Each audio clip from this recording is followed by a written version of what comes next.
Okay. Good evening, everyone, and welcome to our PIAC November 7th meeting. And I'm seeking the approval of, so we do have quorum? Okay, okay. If anyone can stand, if you can, I'm going to be reading the land acknowledgement, and then we start.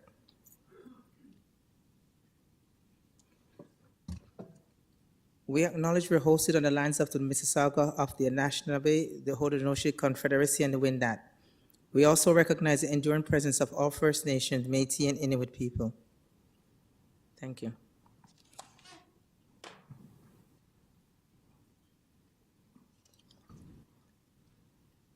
I'd like to go over the code of conduct.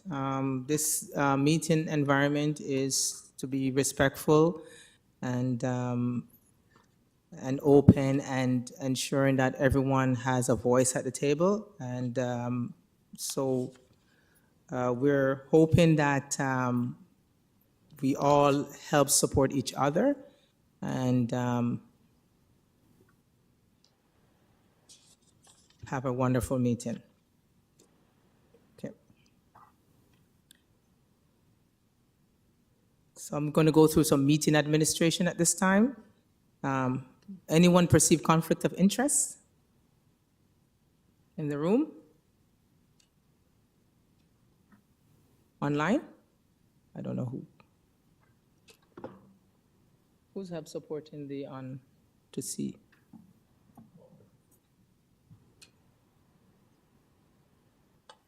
Okay. Any change in membership status in the room? Online? Okay. Okay. Okay, so we'd like to go through the approval of the consent agenda, the agenda and the October 3rd minutes. I have a question. Okay, go ahead. This is a question to staff. I notice in the agenda that we will be having the co-chair's election. I'm just surprised that the bios weren't included in the package. So I just wonder why. I also note to all members that last week the bios for candidates were only sent to the TDSB email addresses, which we all know very limited access to those. And it wasn't until I pointed this out and got that rectified the following day that occurred. So I'm just surprised again that the bios are not included in the package. So I'd like to know why. Through you, Chair. We had just opted to put all the bios out in virtual form to ensure that all members would be able to view it. That's why we didn't feel the need to do a physical copy due to the number of people that would have been in the room. That was all. If the chair would like it done, we can get it done quickly and have it in the room. Yeah, that would be good. Thanks. Okay. Yeah.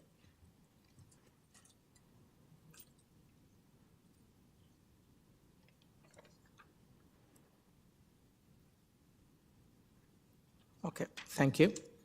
So the approval of the consent agenda, again, agenda and the October 3rd minutes, who would like to move? Janice, Ward 11, and anyone else would like to?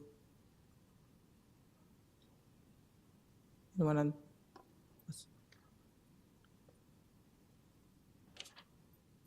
Who would like to second? Okay, Ward 5, Zina?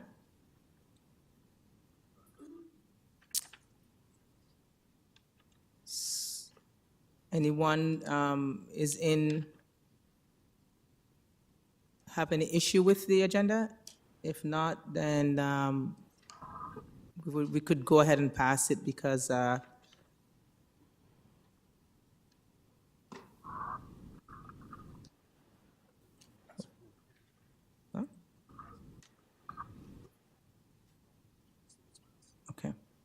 Is anyone looking for a recorded vote on the agenda and the minutes?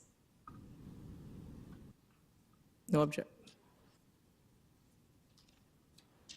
Seeing that there is none, then the agenda has passed. Okay. Okay, would like now to go to the co-chairs update.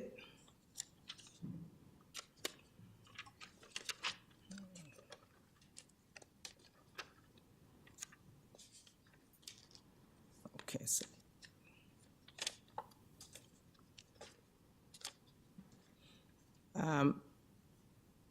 Go ahead. I'm going to pass it over to Andrew to speak about the co-chair update. Thank you, Sharon. So a couple of updates.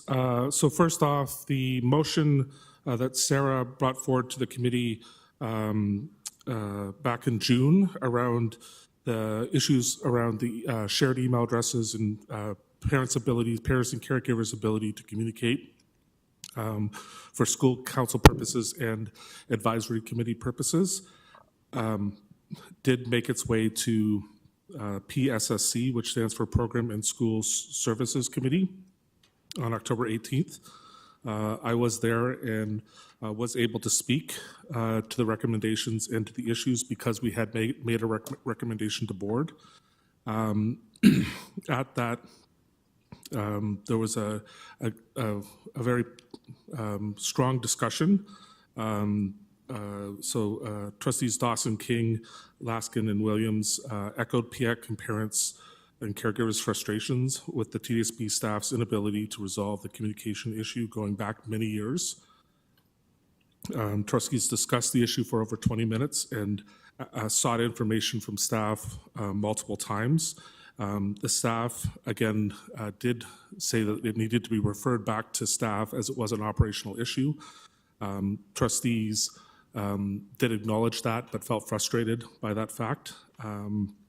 And staff did, in conversation, commit to resolving the issue. I think this is an example of a member bringing forward an issue that's a longstanding issue, and as PIAC using, which is under our statute authority from the province to make a recommendation to board and to staff to try to resolve issues around parent engagement. So I think this is a success, and staff committed to coming back, and I believe staff will speak on this today, and we can hear what plan they have in place to improve it. Sarah Ali from Ward 2. I just want to echo and thank you, appreciate for the co-chair's support in bringing forward and including from our members at the co-lead table for school council committee. That's a stepping stone. We have other ones coming up for this year, so thank you. Great. The second piece has to do with last co-chair update. Sharon and I provided sort of the purpose of PIAC. So we provided the purpose as laid out in Regulation 612 to increase pupil achievement and student well-being. We also want to, this time we put in TDSB's vision and multi-year strategic plan. I think it's very important as a committee of the board that we are in line with the vision of TDSB as laid out in the vision and multi-year strategic plan, which states the vision for learning. Our committee is equity of access and outcome for all students. Commitment. TDSB is committed to creating an equitable school system where the achievement and well-being of every student is fostered through rich, cultural, authentic learning experience in a diverse, accepting environments where all are included, every voice is heard, and every experience is honored. And then second part of it is the vision of service. So our vision for service is the Toronto District School Board is to foster a culture that values service excellence and continued improvement. Every decision we make supports student well-being and learning, providing responsive and effective service to the TDSB primary clients, our students, their families, and school communities, plays a significant role in that while working, while the work of the business and school operations departments might not directly impact their efforts to build a service excellence culture enables those who are directly responsible for students' achievement and well-being to remain completely focused on serving the needs of the students. So I think it's important for PIAC PIAC members to recognize that we fit within this and that we're here to support that. And then there's some additional information as to the 5-year plan. You can look at it on the next page. We also like to thank the membership working group for putting together the election for co-chair, which will happen today. There is also the PIAC Post, and there's still opportunities for working group sign up. And then the working group schedule for the remainder of the year is there. And also, if you're looking how to get access to the PIAC Google Drive, it's available in the report. And I believe that's it. And I will, oh, sorry, the last piece is there's an appendix which actually has the recommendation that went to board that Sarah put forward concerning in the school council support group, that if you wish to read that as well. Sharon. Thank you. And on a note, we thank you all to all engaged PIAC members for their efforts in advocating for parent and caregivers' voice and continued push for student achievement and well-being improvement. It may not appear that our work is important and immediately impactful, though changes are happening. So thank you to all the members that your voice is actually making an impact within the board.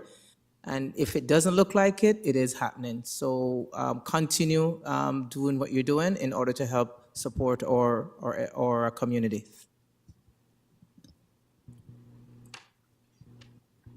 And now our trustee report, Trustee King. Thank you to the co-chairs. Thank you, staff, parents, caregivers, and community tuning in. I would like to start, I believe it's important to start tonight with an acknowledgement. So as I speak to parents, caregivers, and community, I just want to take a moment to acknowledge the profound devastation and grief that I know that many families are experiencing and navigating right now. As far as the role of trustees, I want to share with you that trustees have received numerous emails regarding statements issued by the board, as well as concerns about safety. These have been expressed by members of the Jewish, Palestinian, Arab, Muslim communities within our school board and their allies. As trustees, from our role and responsibility, we have been sharing and reiterating steps to address incidents of hate, racism, and bias in schools. We have also been sharing the culturally responsive resources like the Affinity Wellness videos that have been created by staff. We have also heard very timely and encouraging messages from the director, from the chair, and from other trustees about focusing on our commonalities and what brings us together in this time. So again, I think it would be remiss not to address what I know what many families are experiencing, and we continue to listen and be open to your feedback, and I hope that what we are providing as a board and as trustees is supportive. November is recognized as Hindu Heritage Month, as well as Indigenous Education Month at the TDSB. Just a reminder that all families are encouraged to participate in that learning and to access the resources that have been provided by the Hindu Heritage Month Committee and by the Urban Indigenous Education Center. I'll just add that the messages that both these months center on also really complement the earlier discussion. We find that we are getting a lot of messages about one world, one family, about community, about togetherness and connectedness. And I think that's a really important and positive kind of refocusing and recentering. So I sincerely hope that folks really are engaging in that material and learning along with our children. I'm reporting on the October cycle of committee and board meetings, which were particularly productive conversations. There is a complete list of decisions from the November 1st board meeting available through the link that's been provided. It's being circulated both electronically and in print format for you. So if you would like to look back at the specific wording and decisions that were approved, you can find them there. I'm going to take this opportunity just to highlight a couple of those decisions that I think might be of particular interest for PIAC reps, as you might want to engage in further discussion with your trustees or with your school councils about some of these items. So the ones that are highlighted, we had a very rich discussion on number 3 regarding support for students without legal immigration status and newcomer refugee students and families. This was really inspired by both the staff report, but also from what we saw in Toronto through the summer and the fall with asylum seekers, various refugee situations, and we know that we'll continue to encounter this. And the motion that was put forward is really to make sure that the policies that we have are being implemented and enforced, and also seeking additional resources so that we know that we're able to continue to support students and families as they come into the board. Skipping down to number 5, this is a very important one. So this was a business arising motion that was raised following our regular report that we get on the Ontario Public School Board Association. So in this, we discussed a memo that was distributed by the Ministry of Education to all school boards.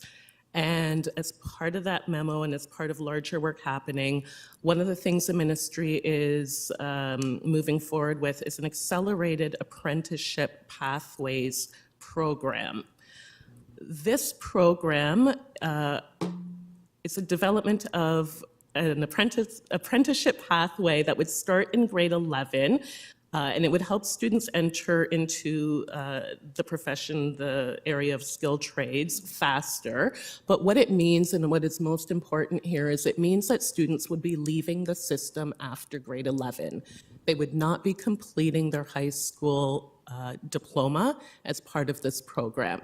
So we had very, very robust conversation about many concerns if this were to go forward as presented and proposed. There were concerns about potential for streaming of students. There's concerns for safety and workplace safety for students. There are a number of other kind of conflated concerns there.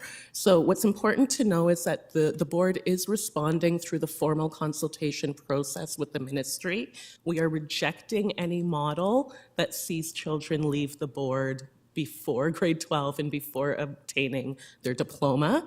What's important to know is that this consultation is also open to other organizations, and it's open until November 24th. So I say that knowing that many folks that are in this room and listening are connected to community organizations, you're connected to other groups that might have a very important viewpoint, perspective, and say, and should have their voice heard in this consultation. So again, I'll make sure that that link and information is circulated to you so that you can follow up separate from the board's response as well. And then the last two that I want to just highlight quickly are number 6 and number 7. Number 6, the board, obviously, a large part of our strategy and our mission is making sure that we have safe, inclusive classrooms where all children are acknowledged, respected, and have equitable opportunities for success and really positive outcomes. We know that we contend with many issues that don't necessarily start in the board, but absolutely penetrate and impact our environments. So one of the advocacy initiatives that we've taken on is writing to the Ministry of Education in support of a human rights Commission request for provincial anti-hate strategy. So the idea here is that there would be something larger than the school board, something all-encompassing that we would also have to follow and to support the work that we're doing. And then lastly, the last piece of advocacy is around childcare, which I know continues, it's always an important topic for parents. As a board, we want to be able to support as best we can seamless transitions through the day. We know that it's helpful when we have childcare spaces close to our schools and there is a comprehensive and integrated kind of approach. The chair has written to the ministry expressing concerns about the funding shortfall that is preventing us from building previously agreed to childcare spaces in TDSB schools. This particularly affects the areas of Scarborough, York, Etobicoke, and the Northwest. So that advocacy letter is available on the homepage of the TDSB website. You can read it in more detail. It also includes a map of current childcare spaces across the board, so you can get a sense of what we're delivering on now and also see a bit of the opportunity and the need broader than that. So those are it for board decisions. And then the last thing I want to just let you know is 2 upcoming dates. Next Wednesday, November 15th, is the organizational board meeting. So this is an annual event where new positions for chair and vice chair are elected. And also selections are made by trustees for all of the standing, statutory, and advisory committees, including this one. So this is the point where there's potentially a turnover in your trustee representative on this committee. So to be aware of that, but obviously the mandate and all of the work of this committee remains the same and continues. And then the next regular board meeting will be on Wednesday, December the 6th. So I will end it there, and I know that we'll have an opportunity for questions a little bit later in the agenda. Thank you. Thank you, Trustee King. We're just going to wait for questions until after staff update, the PCO update, and then we have question period. Okay, so senior staff update. Sorry. Are you okay? Through you, Chair, just one request. If you could just ask all members online to just indicate their ward numbers, that would be appreciated. Okay. Yeah, go ahead. Can everyone online indicate your ward number? If you can rename yourselves, please. It will help for the upcoming event happening later for the votes, the election. My apologies. I'm just driving as I'm listening in on the meeting. I'm for Ward 20, Chris Levine. No problem. I'll give it a few minutes if you can just, while we go, if you can rename yourselves, your name, and then your ward that you're representing, okay? Please. So can we do that just before the time of election? Because Anyone having issues? If you want to put in the chat so that this PCEO could help us out. Okay. Michelle, are we good? Okay, thank you. Sorry, senior staff update. Go ahead, Executive Superintendent Chan and Utan Robinson. Thank you very much, and through the chair, just want to send our well wishes. We've had a couple of exciting parent initiatives happening recently, and I know Executive Superintendent Utan Robinson is going to speak to it, but we were able to join the conference that happened online a few weeks ago, and I think it was very well received. And we know that this evening we do have our co-chair election, so just want to acknowledge the hard work of our current team and our appreciation for the teamwork that is and the leadership of PIAC for the past year. Whether it is the same team or a new team moving forward, we welcome the opportunity to continue this collaborative work.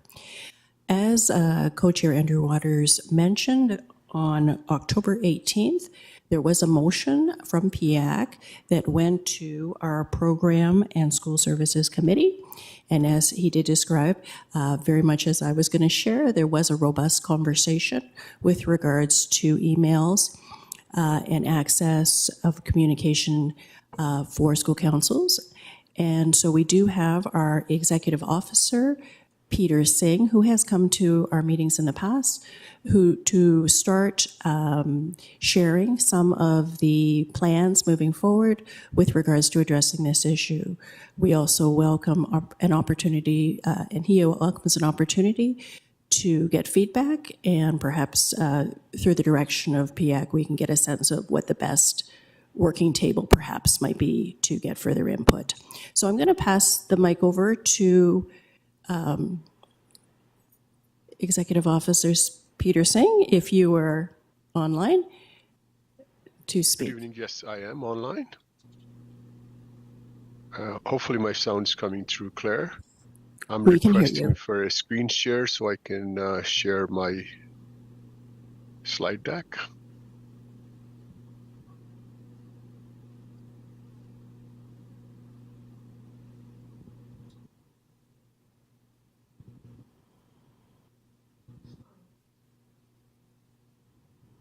Please let me know when I can share my material.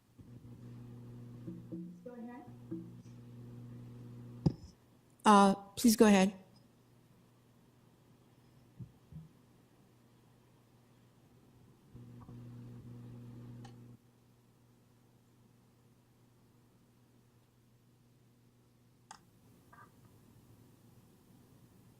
Thank you. And I'm hoping you can see my slides. We met as a team and looked at how can we revisit the process we have in place. Just wanted to show a little bit of a workflow right now when school councils accounts are created. So on the left-hand side, you can see what's the present process is where communication goes to the school from the Parent and Community Engagement Office. Then the school actually requests an account in SAMS. It's just SAMS is a system we use to create accounts. So once that is triggered, IT services creates the account and the school council is able to log into that account. And this process, that's where some of the challenges we have heard so far, that it's not working everywhere. In some schools, it's fine, but in some other schools, it's not. So we revisited the whole thing, saying, what else can we do? So here's thinking from the group that Parent and Council Engagement Office will trigger the communication, and they will communicate with SOEAL to collect the data from the schools. So SOE, Superintendent's ALs, they will collect the data from schools. They will submit that data to IT services in bulk. Then IT services will create the accounts and follow up with the school councils to ensure the sign-ins are happening. They send information back to the school council. When the account gets created, that information is emailed to them on their personal email address they would have given us. And we, IT services, will also do a follow-up even after that to make sure everything is working fine. And at the tail end of this process, the Parent and Community Engagement Office will circle back again and doing a kind of a survey to make sure all accounts were created and the individuals were able to log into it. So this is a new process we are proposing. What kind of data will be collected? It will be like first name, last name, the school, and school's, again, counselor committee position, telephone number, and a personal email address. That's what will be collected by the ALs and submitted in bulk to IT.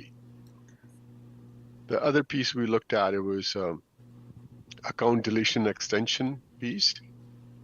And the process around this one will remain unchanged. The school council accounts have an expiration date of approximately 1 year. So we have kept that one for the security reasons. So therefore, the school will need to trigger that process. We have an online form which school just submits, and that process automatically gets triggered on the IT side to extend that account beyond 1 year. The other piece was the support itself. And on the left-hand side, you can see how school councils are supported right now.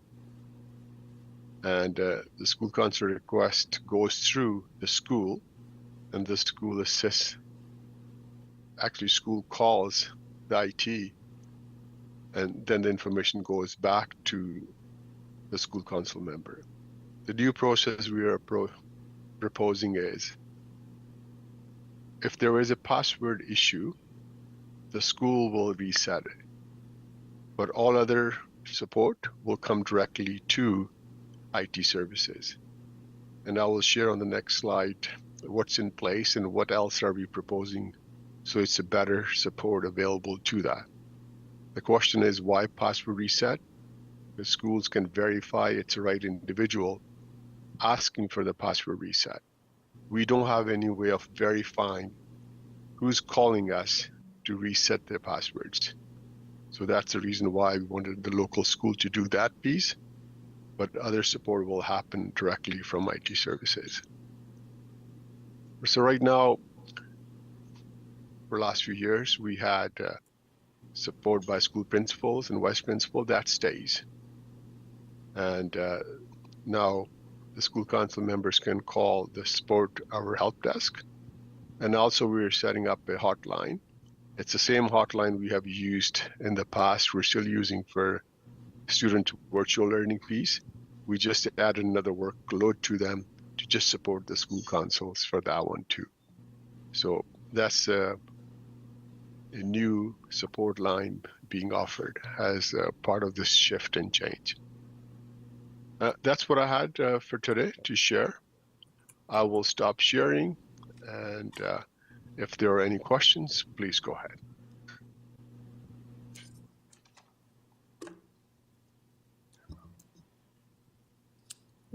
We're just going to wait till we have the PC update, and then any questions can be addressed at that time. Go ahead, Michelle.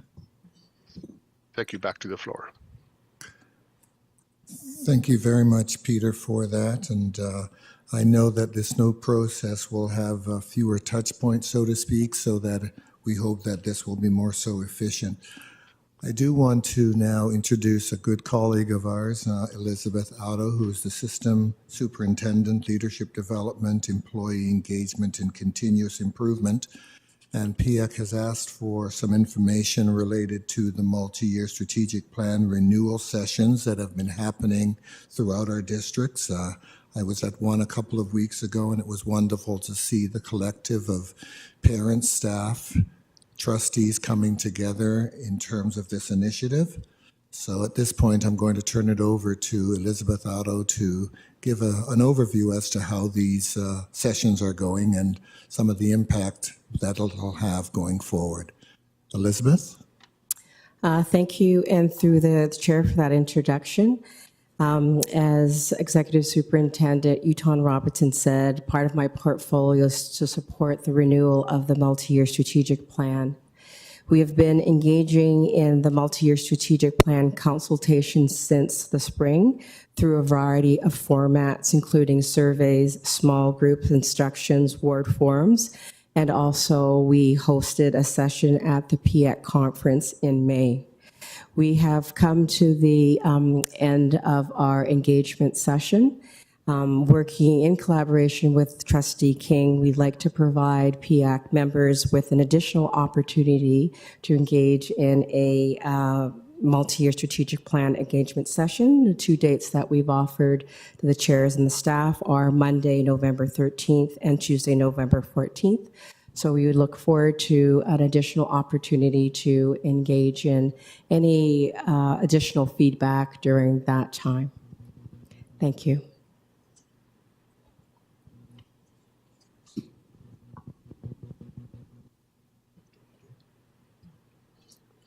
Thank you for that. And again, I know that through the chair that you'll have an opportunity for questions a little later. At this point, I want to turn it over to Associate Director Audley Salmon, who will share some information related to the global circumstances that we're all working within. Thank you. Thank you, and through the chair. Part of what the TDSB has been focusing in on as we identify how we support our students, our staff, and our communities in light of the conflict that currently is taking place is really trying to focus around aspects that include providing support to students through learning resources and also through mental health and well-being type of resources to provide to our communities. There are two specific ways that we are focusing in this particular area, starting off with information that was provided to parents and students through School Connects and our November 3rd mail out that went out to all families. This particular mail out included a series of videos to support the emotional and mental wellness of students, parents, guardians, and caregivers. These particular videos really focusing in on different identities within the TDSB community in order to identify how to support and work through challenges with respect to global conflicts. I would encourage all parents and students and staff to please take advantage of these particular videos that have been emailed out to all parents, and also as they are located online on the TDSB website and has been sent to the parent community. Secondly, one of the other things that we are doing in order to try and address some of the ongoing challenges with a real focus around students. What we have done is through the Center of Excellence for Black Student Achievement, we are working on creating affinity spaces that support those students particularly who identify as Jewish or Palestinian within our communities by having an opportunity with our staff, social workers, and trained professionals in order to come together in affinity spaces at Forest Valley, which is one of our outdoor conservation type centers, to bring groups together in order to discuss how we better build and support each other and work towards a level of understanding for students across our system.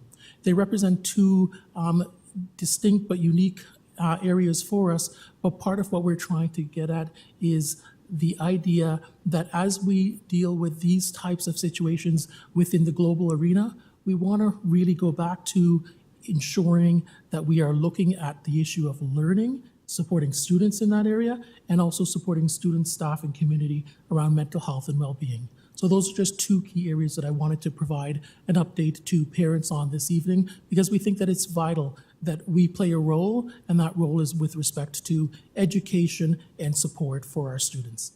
Thank you. Thank you, Associate Director Salmon. I wanted to go to, before we go on further, PIAC members, it's really, really critical for us to be involved in the multi-year strategic plan. We're silent on this as a group, and we won't be silent. So November 13th, 14th, we will have a delegation, a group that will have a conversation with, with your group. So we're not ignoring. We will be there. We welcome you, and we're happy that you're here to remind us, hey, PIAC, we haven't heard from you as yet. So thank you for that.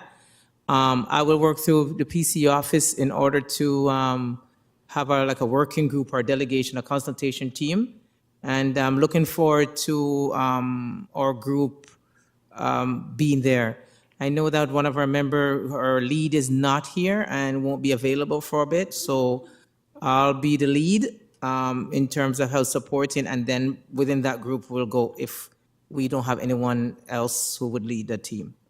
So let us know internally who is willing to be part of that group, okay? Thank you. Now we're open for, Michelle, go ahead if you have anything you need to say for PC office, or if you're okay with the what you've submitted in the agenda. So Through your chair, you know I'm always okay with what's been submitted in the report. I'll take any questions you may have. Thank you. Thank you. I'm open. The floor is now open for questions. See anyone?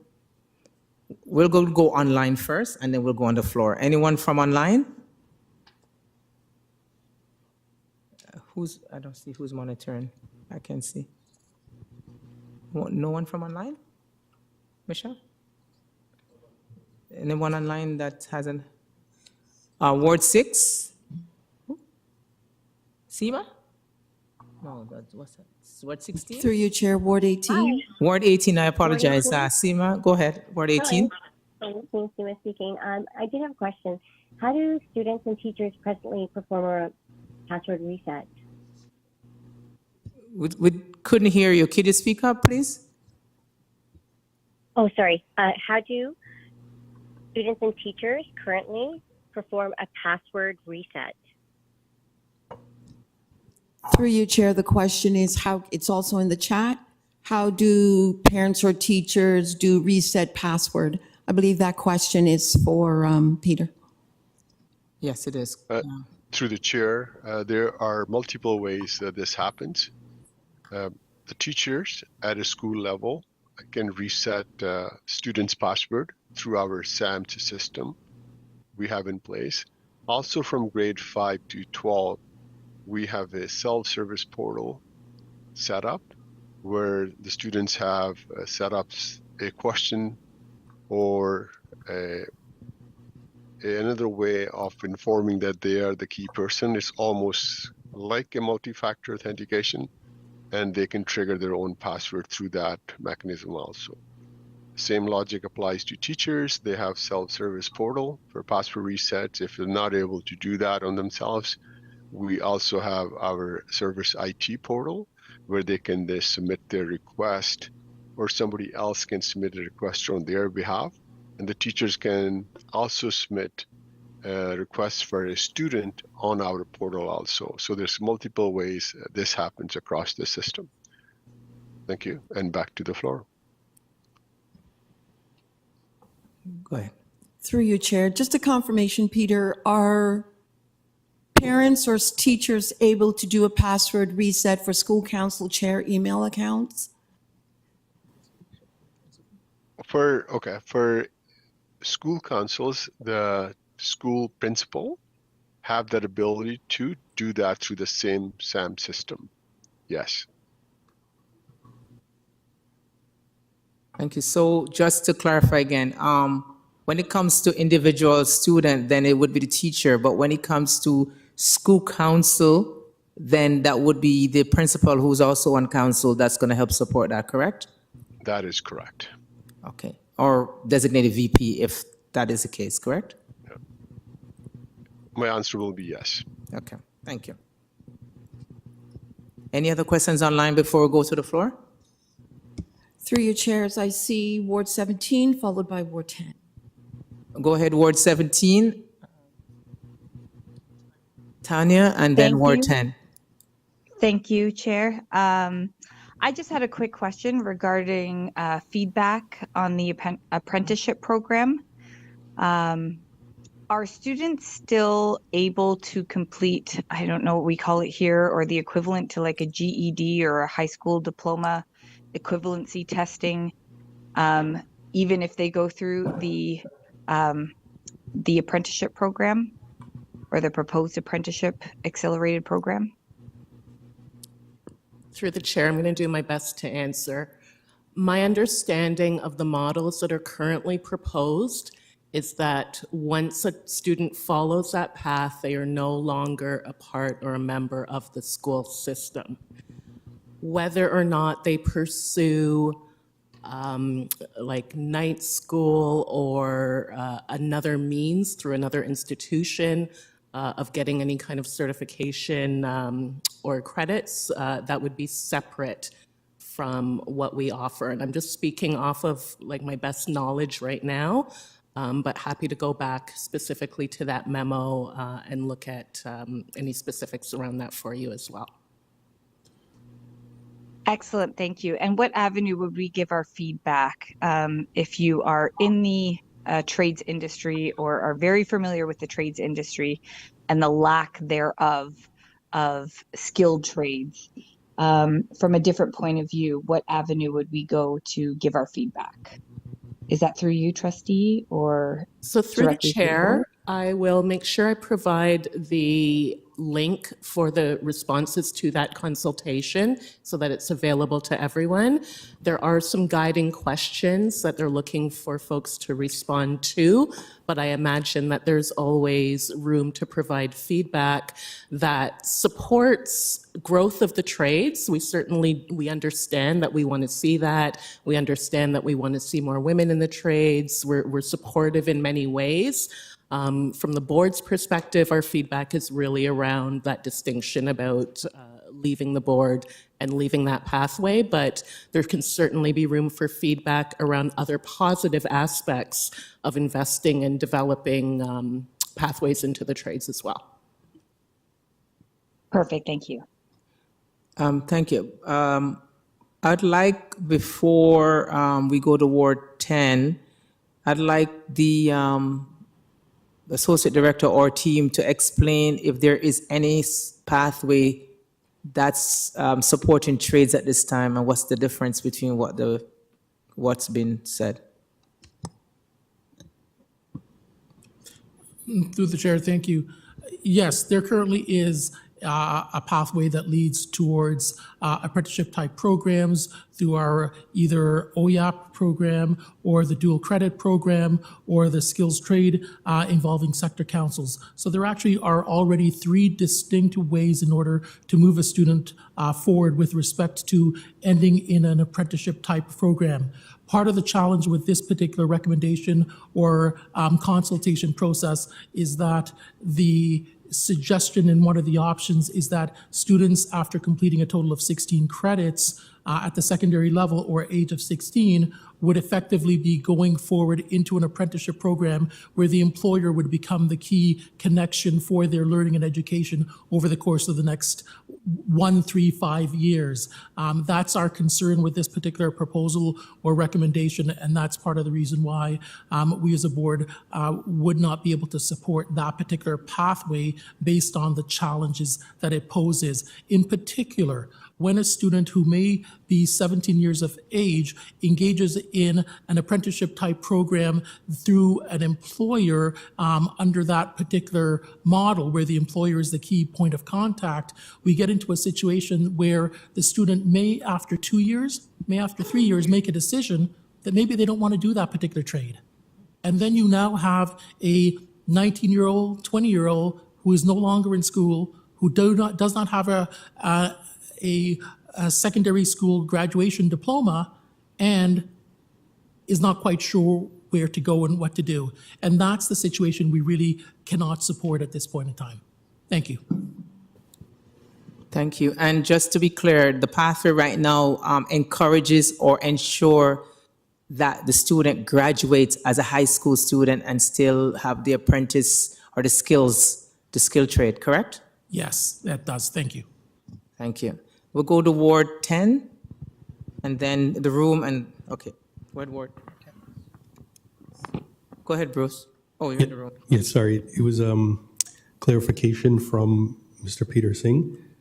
Is there a turnaround time for requests for the SAM system setup or password reset through the principal of the school or vice principal? So the quick answer is the moment principal does that, it happens right away. So for me to put down a timestamp when the principal responds, we do not have that SLA in place. So for me to tell you when the principal will respond on a query like that one, I can't answer and commit to that one. Thank you. Back to the floor. Okay, so Peter, so it would be, since it's a school council related query, then it would be our school council that would be working alongside the principal to ensure that it's covered off, and that should be covered off right away, correct? There will be no That is correct. I mean, the system is there that can trigger that change right away. So you don't have to wait. So it can be done within a few seconds, but as request comes in, and leadership at the school is also extremely busy with other activities happening. So they will be prioritizing which task is going to be done next. So for me to tell you that principal will act right away, or they need to wait 15 minutes, or they were on their lunch, it's not fair. So it just a local call, that individual will be making it. Thank you. Just as housekeeping, and I know that this is new to us, but if you're in the room, then I just show your hands in the room, and then I will go around for the room, okay? I think Andrew, Co-Chair Walter, go ahead. Thank you.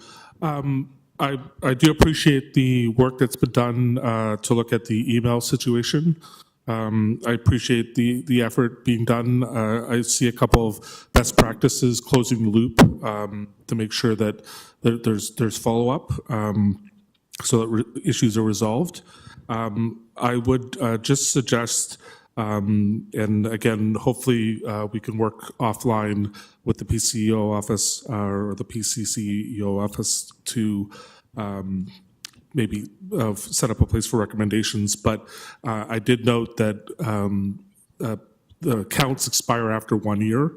And again, like PAC members, for example, are here for 2 years. And also school councils. A school council may not form until, or may form early 1 year, and then next year not form until like mid-October. And so this was kind of the situation I ran into, where I'm trying to support the incoming co-chair, and I was sort of, I guess, reset or something happened. So I think looking at that timing might be a good idea, because especially during the months of September, October, making sure people continue to have access is probably an important thing. So, but I do appreciate the efforts that are being made to try to resolve this, and the importance it is for parent engagement. And then I have one other piece, and I don't know who to direct this to, but this month is, I guess, French immersion sign up for JK, students that will be going into JK next year. And again, I had brought this up a couple of years ago. I'm just trying to understand why we have registration for French immersion for JK in November, but registration for English in February. And my concern is that, you know, parents that have the social capital and privilege would be able to figure this out, but parents that are new to the board or don't have a child yet in the board may miss out on an opportunity to put their children into French immersion. And I'm just trying to understand the decision that was made to keep these separate. Thank you.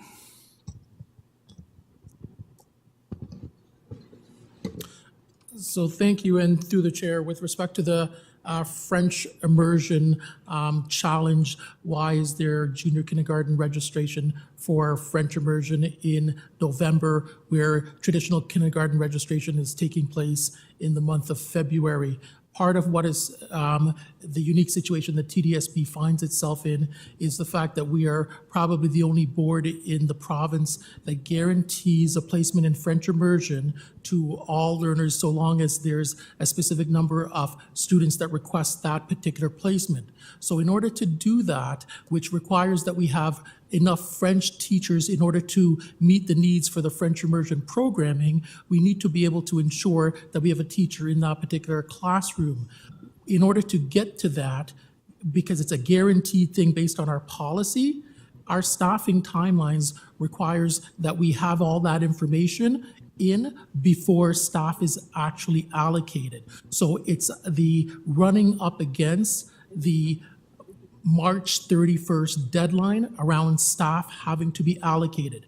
The only way we can actually do it is by moving the actual French registration to be earlier, because if we were to keep it in February, we would not be able to guarantee parents that they would have their students, their child, in a French immersion program in order to have a teacher in front of them. That's why we actually do it. But I think the point that really resonates with parents is, why aren't we doing them together? I think that that's the real challenge, and part of what we are embarking on doing is we've established a committee to look at how we align the regular JK registration in February with the one that takes place for French immersion in November, and coming back to board with a recommendation with respect to bringing those two groups together. That's our goal. I will not provide you with a timeline for that, but that is our goal because we think it makes more sense. Thank you. Thank you. Okay, thank you. In the interest of time, to ensure that we go to the next important, not everything is not important, but our co-chair election, which is key. I'd like to now call on our membership working group team lead, Janice and Jenny, to take over. Go ahead. Thank you very much, Sharon. On behalf of Jenny and myself, we are the membership working group, and we're very pleased to have been able to facilitate this year's PIAC co-election along with the assistance of the PCCEO group. And I would also like to thank Andrew Waters for his hard work and dedication to PIAC over the last 2 years. And we look forward to continuing to work with you in the coming years. So I just want to go quickly over how the conclusion of the election will proceed. We are going to continue the process with nominee presentations. We're going to be using an online voting application called Election Buddy. The voting period will open immediately after candidate presentations, and that's going to be approximately 8:25 p.m., and it will close 15 minutes later. All co-reps from the 22 wards, that's all reps from the 22 wards, and the community liaison advisory committee rep will be granted 1 vote. So presently that is 38 reps. A notification will be sent to your personal email with a link to an online ballot. This is going to be sent to your personal email address where you would normally receive your PIAC meeting reminders. Please check your spam folders if you have not received the online ballot after the voting starts.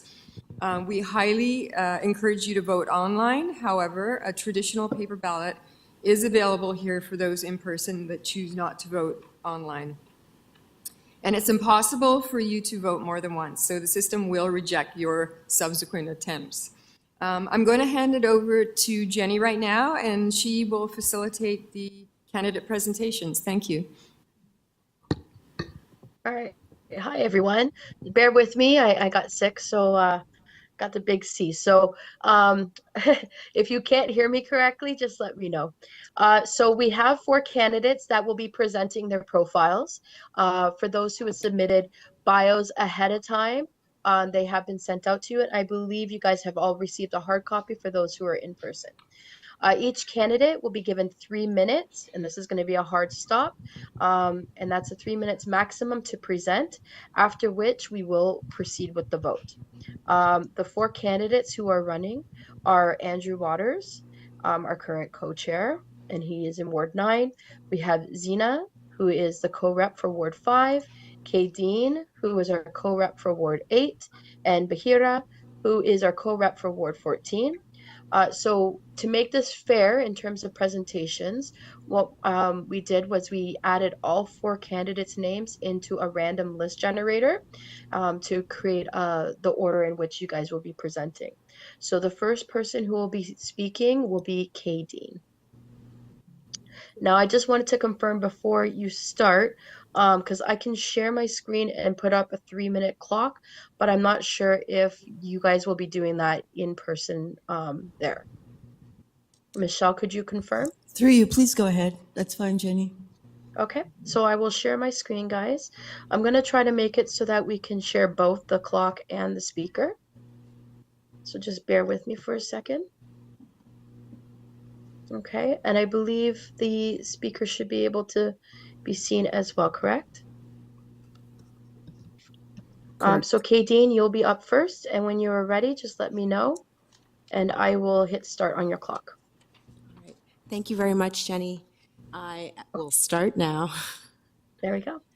And I want to extend my thanks to the membership committee, to the PIAC leadership, the PCCEO office for this opportunity.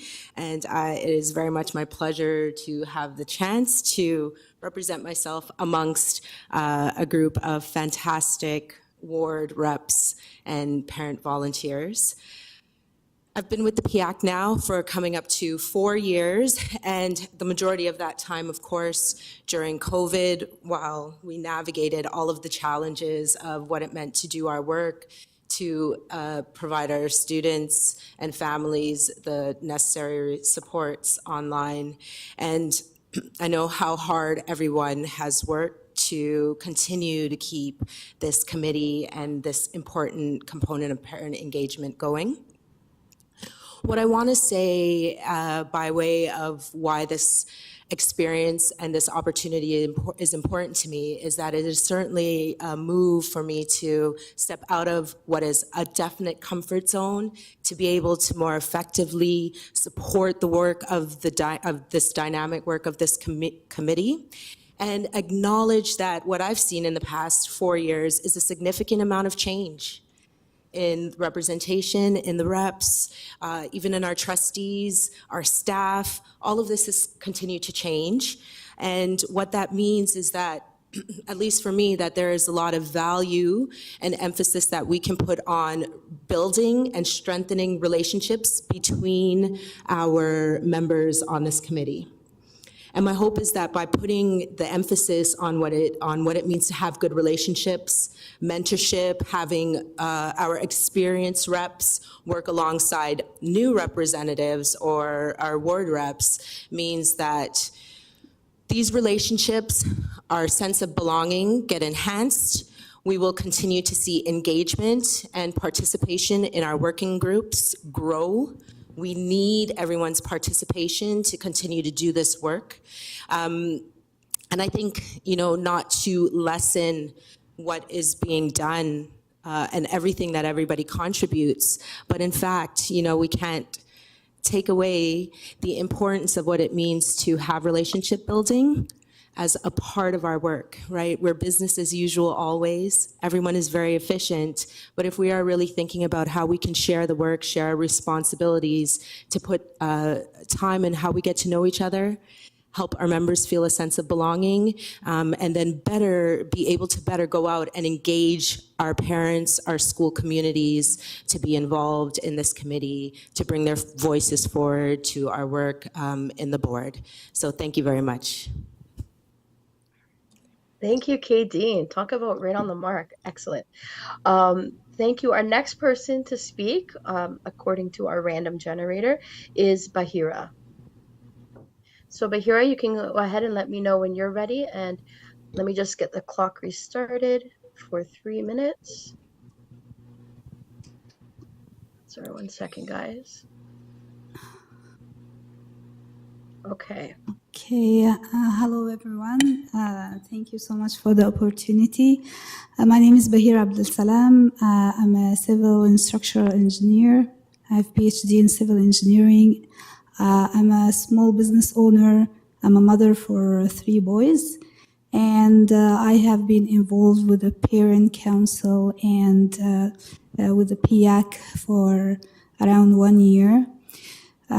So I really have a passion for building bridges between the parents and the school boards because my involvement with various activities made me feel that I can speak for parents, especially those who feel underrepresented. And one of the activities I have done is managing 1 million March for Children.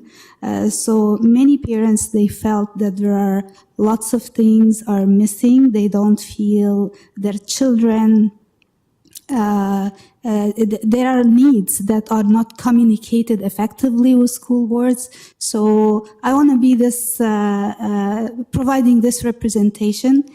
I also have the experience of the engineering experience and as a woman in STEM. So I believe that I can add value for having engagement between the school boards and universities and bringing some new ideas to the table. I also was a candidate for the mayor of Toronto, so I managed a campaign which made me on a daily basis communicating with parents and with families. So this gave me the insight about what people really need. And I believe this is one of the most important things for in the representation in the school board. So we are here to speak for people and to represent them and to express their needs and to represent everyone. So I think that this is going to add value for as a new blood. As someone from a minority group and from a different background, I think there is a need for this kind of representation. So thank you so much, and I'm looking forward to work with all of you, and thanks. Thank you, Bahira. I'm loving that I don't have to actually cut anyone off. So the next person on our list is going to be Zina. So Zina, just let me know when you are ready and I will start the timer. Hi, Jenny, I'm ready. Okay, go ahead. Good evening, everyone, from staff to PIAC executive membership to our fantastic ward representatives. My name is Zina Sherrick. I currently am the rep for Ward 5. My journey with PIAC started in 2017, and I could regale you with all the things that I've done. I will mention a few, but really, in truth, it's all been about community. It's about voice. It's about listening. It's about building those relationships. And I will tell you, at one time, the relationships weren't as grand and wonderful as they are now.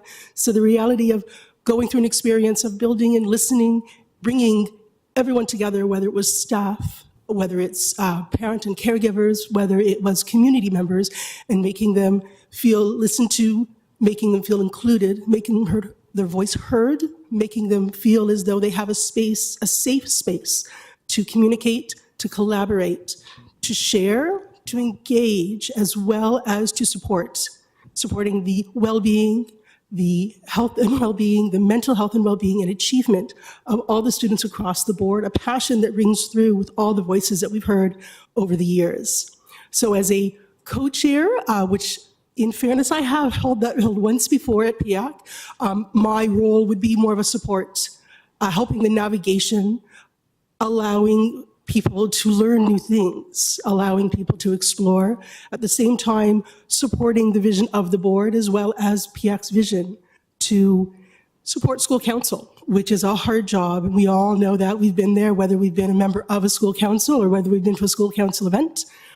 Things I've done at PIAC which have given me the opportunity to share, and given me the opportunity to learn and grow and listen and build relationships have included the PIAC conference, as well as the School Council Appreciation event, including the membership committee. Yes, I was on the working group once too, as well as a consultation working group.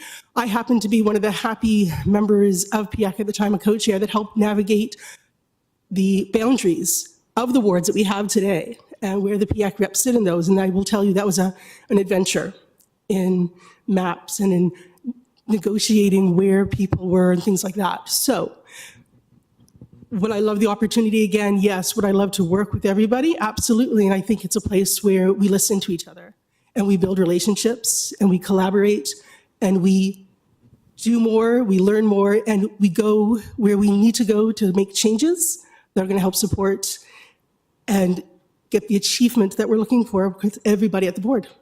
Thank you.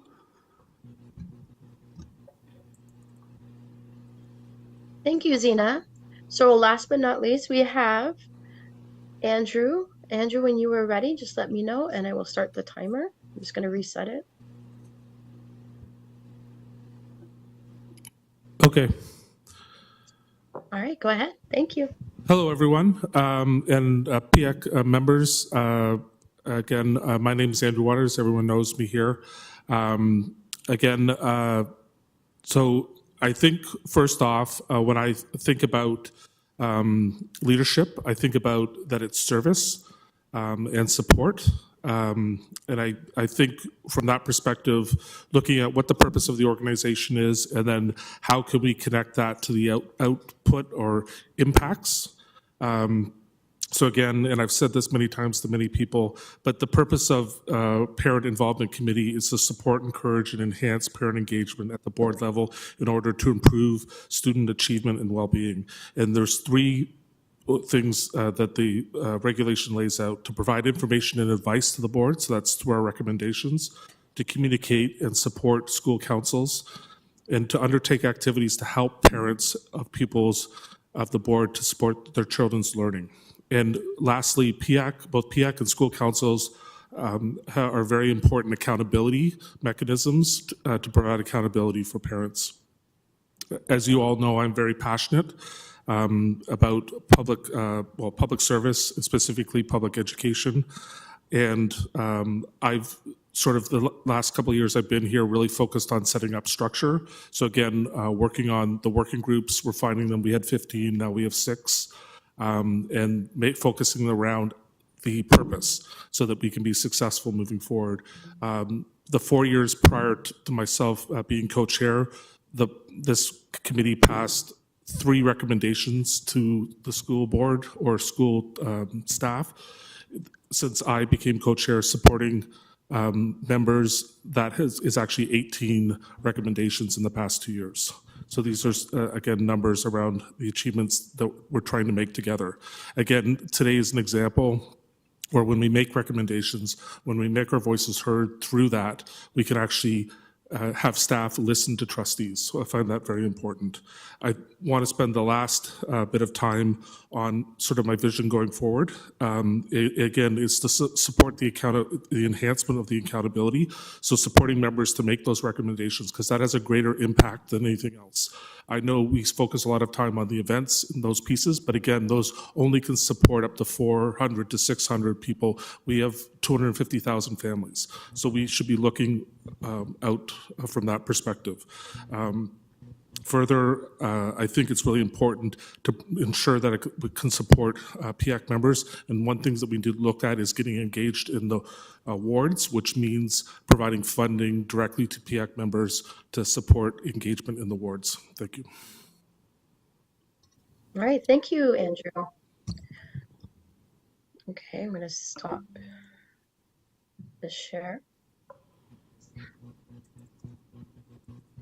Okay, so now that we've had all of our candidates share their speech, I just wanted to say thank you to all and best of luck to all our candidates. So now we're going to be moving on to the vote momentarily. So you should have all received in your personal emails that get your PIAC notifications to the link to Election Buddy.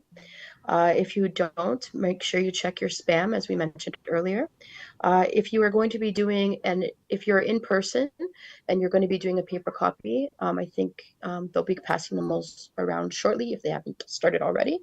The vote will last about 15 minutes. It'll be a real-time tally. As per our bylaws, we are using a ranked ballot system. So you will choose your top choice, then your second, and so on.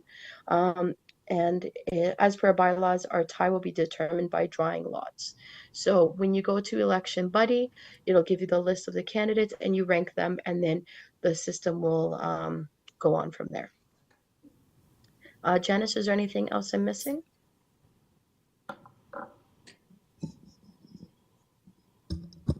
One moment. Thank you, Jenny. I don't have anything else to add. I think you did a great job at describing how the vote is going to go forward. I just wanted to remind everybody that each of the co-reps and the community advisory rep has a vote. Current sitting co-chairs do not have a vote. Again, it's a ranked ballot, so you cannot have two people occupying the same rank. You have to choose a position for each.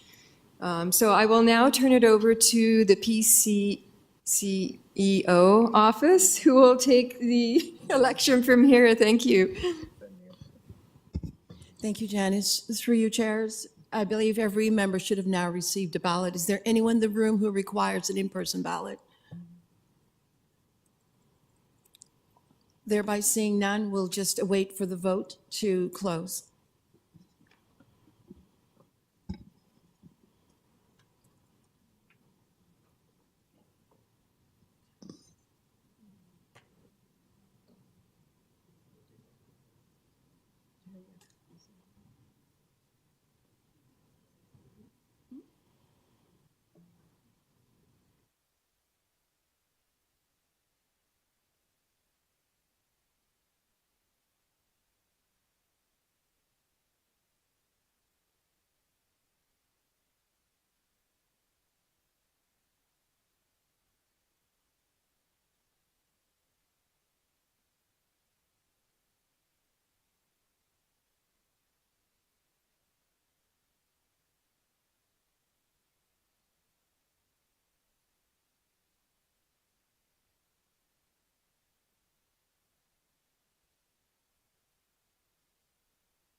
Just wondering, we've not seen everyone's votes in. If you've not yet cast your vote, could you do so now, please?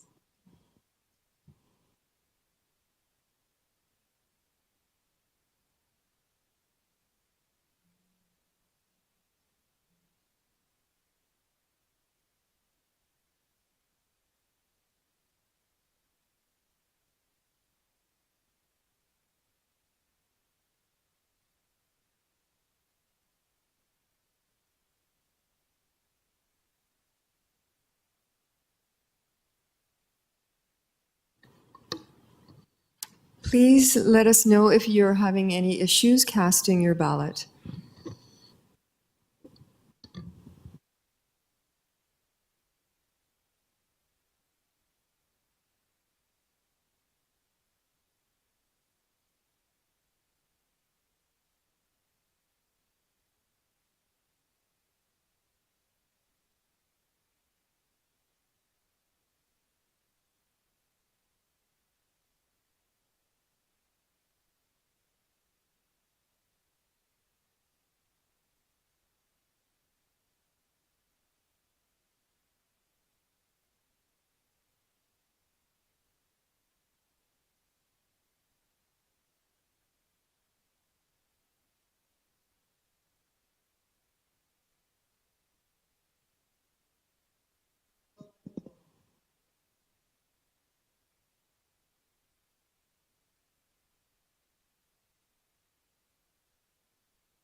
We'll, just 2 more minutes. Votes will close at 8:30. Votes will close at 8:30.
We will be closing the votes at 8:35.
Yes.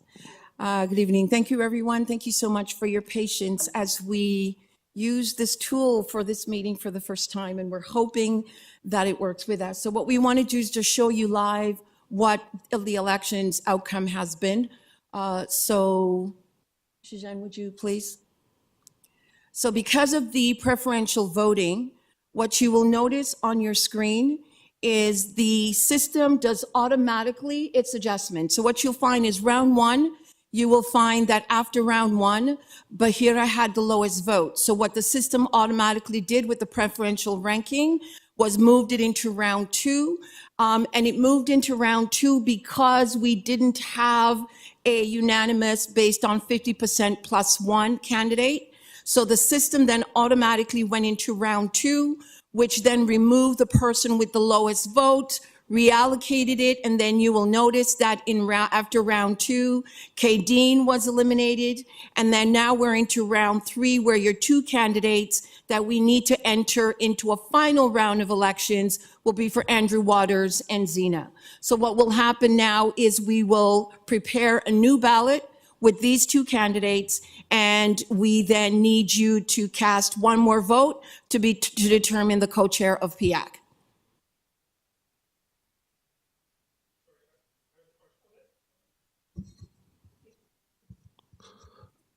I have a question, like it's preferential balloting, right? Yes. So the So- machine automatically does it. Yeah, but under preferential balloting, like we've finished the vote, right? And there's a tie. So I don't understand why we're re-voting. Because there's a tie and you indicated that you needed someone to have 50% plus one. We don't have someone with a 50% plus one of the votes. So what we do is we would do one more round to determine if there's going to be someone with 50% plus one. That's what's indicated in your nominations procedure. You must win by 50% plus one. Okay. Okay. Just also for the record, I was the only candidate not allowed to vote in this election, so.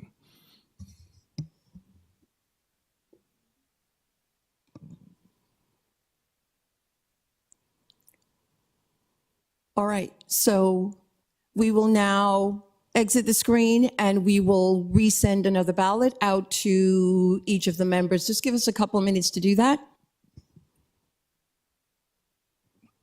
Sorry, can you just double check to ensure that we have all the original members, if they're still online?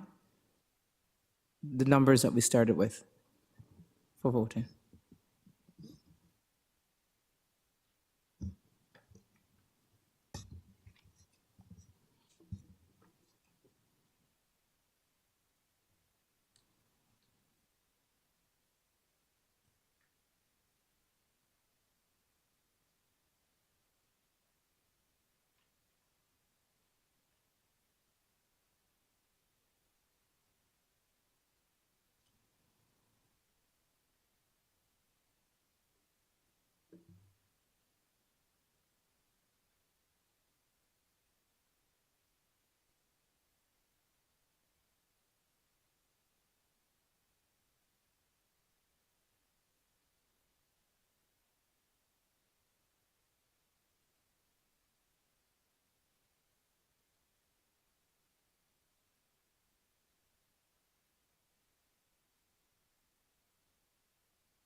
Sorry, who do I address my question to?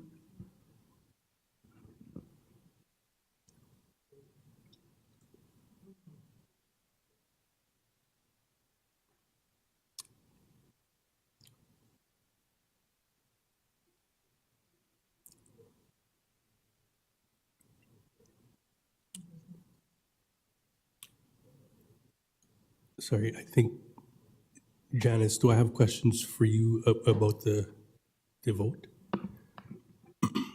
It looked to me like it said 25 ballots, so I'm not sure how that could be a 50-50 vote.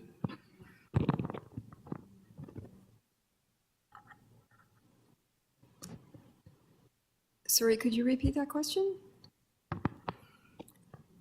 From what was displayed on the screen, to me, it looked like it said 25 ballots cast. So So I'm not sure how it could be not all the 50-50. people that are participating in the meeting virtually have signed on here. So That makes sense. But I'm referring to the actual survey that was posted up there. It said, to me, it looked like it said, and I have my glasses on, 25 ballots cast. okay, I don't have access to that screen, but we'll have that addressed in a moment.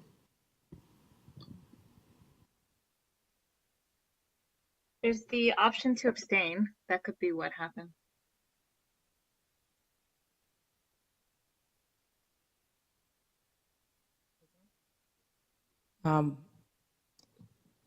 There was a question in the chat that needs to be addressed, and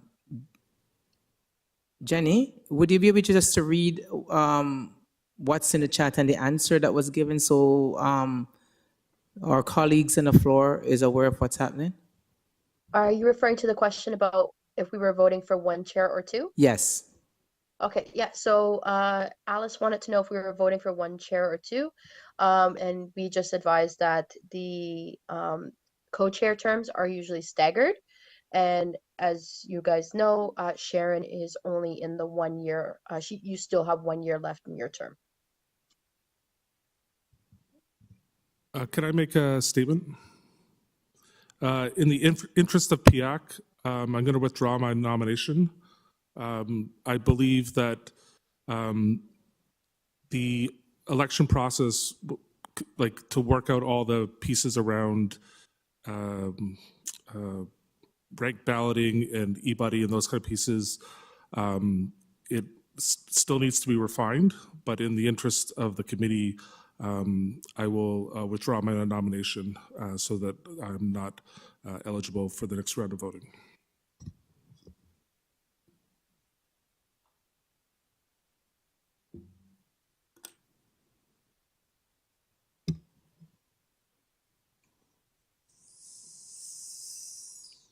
Sorry, Andrew, can you just repeat what you just said, please? I don't think.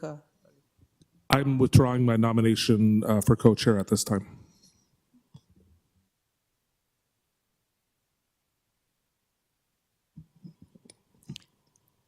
Through you, Chair, if that is the case, then there is only one candidate standing, and we would not then need to do the elections again. And in the sense of that case, Zena would be acclaimed as the new co-chair for PIAC.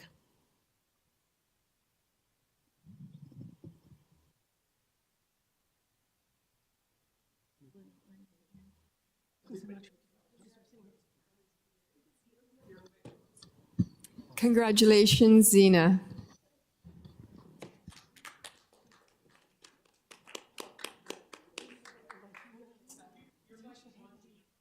Zena, would you like to say a few words now that you've attained the new co-chair position for PIAC? I will make it very short and sweet. I will say all members of PIAC are fantastic and have an important voice. And I look forward to collaborating, listening, and having those conversations and building relationships and continuing the great work that PIAC does.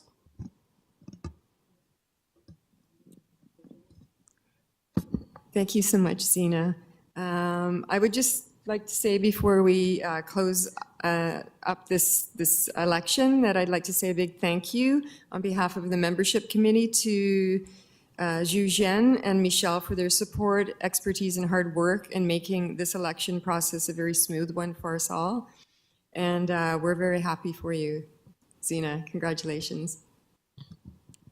Congratulations, Zena. I'm not sure if this is protocol, but Andrew, will you still be interested in becoming our advisor, the Emirate? Yes. Okay, thank you. Okay, so still be part of the team. Okay, thank you. So in that case, I'd like to congratulate Zena and I welcome you to the table. So you can help. You mean I can't? With immediate effect, yes. Yes. Sorry, thank you, Andrew.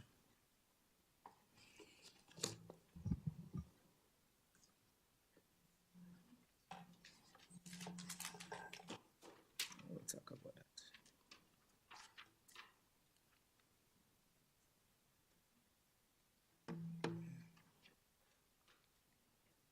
Just bring your card. Bring your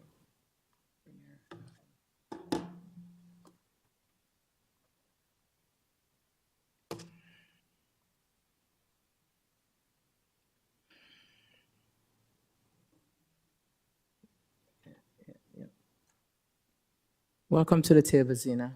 Looking forward to working with you. And I would like to say thank you to all my candidates. You're still our PIAC rep. Appreciate you. And thank you, Andrew. I'm happy, even if you don't think so, but I am happy that you're still on to help support us as part of the group. And I want to say thank you very much. Before we go on to the next item, I would like to acknowledge our Chair of the Board, Trustee Rachel Turnus-Lynn, and Trustee Dee Williams, I would like to say welcome. Happy you're here. And I just want to acknowledge you and I apologize. I can't see that far. I didn't realize you're online. And so I know that it may not be protocol, but would you like to say a few words, Trustee Cherneslin? Go ahead. It's okay. Is that okay? It's okay. No, just listening in, trustees love elections. It's great. It's great to be here, and congratulations to Zena. I served in Debbie's seat beside Zena when I first became a trustee. So experience, leadership, and a huge thank you to Andrew Waters for leading PIAC with you, Sharon, for 2 years. I know he's made a huge contribution, and I'm sure will continue to do so in his Emeritus Advisor position, which is new to me. I didn't know you had that position. That's a new creation, and I think that's a great idea. So, and to all the candidates who put their names forward. It's hard to put your name forward, and so, yeah. Anyway, it's nice to be here in just listening to everything. Thank you. And also, before we do anything else, I want to say thank you to my colleagues. Without you, there is no PIAC. And without you, there is no parent group. So thank you very much for being here and helping support in this process. And with Zena and myself and Andrew, who's our BR advisor, would like to continue supporting you and help all of us grow. So any one of you can be here at the table, help to lead us and grow us, because our voices need to be at the table every time, as long as the board is around. Thank you so much. Through you, Chair, just maybe you'd like to acknowledge Felicia, who is leaving sorry. her role. Sorry, Felicia, I did not realize. I apologize again. I can't see that far. So, Felicia, welcome, and thank you for agreeing to be our liaison for the year. And I appreciate and thank you so much. And hopefully to see you back at PIA one day. But as always, come and help support us in any which way you can, okay?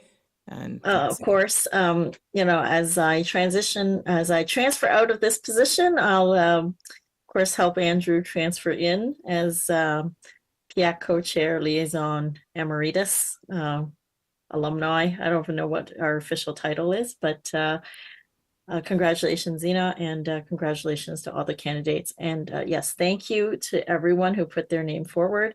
It's been a few years since we've had a good election, and it is challenging to put yourself out there and forward for judgment by your colleagues, but PIAC's always been a very welcome and supportive group. So thank you, everyone.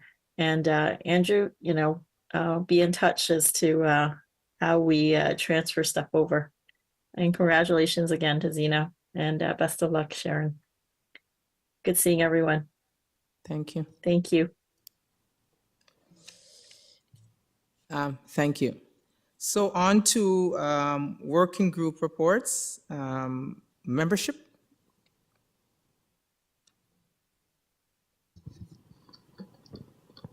Yes, thank you, Sharon. Let me just call up my working group report here. Actually, I'll just look at the printout.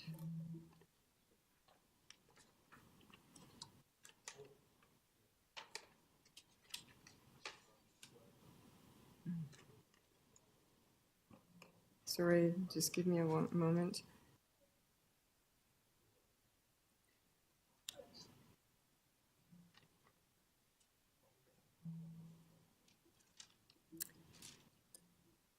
Thank you.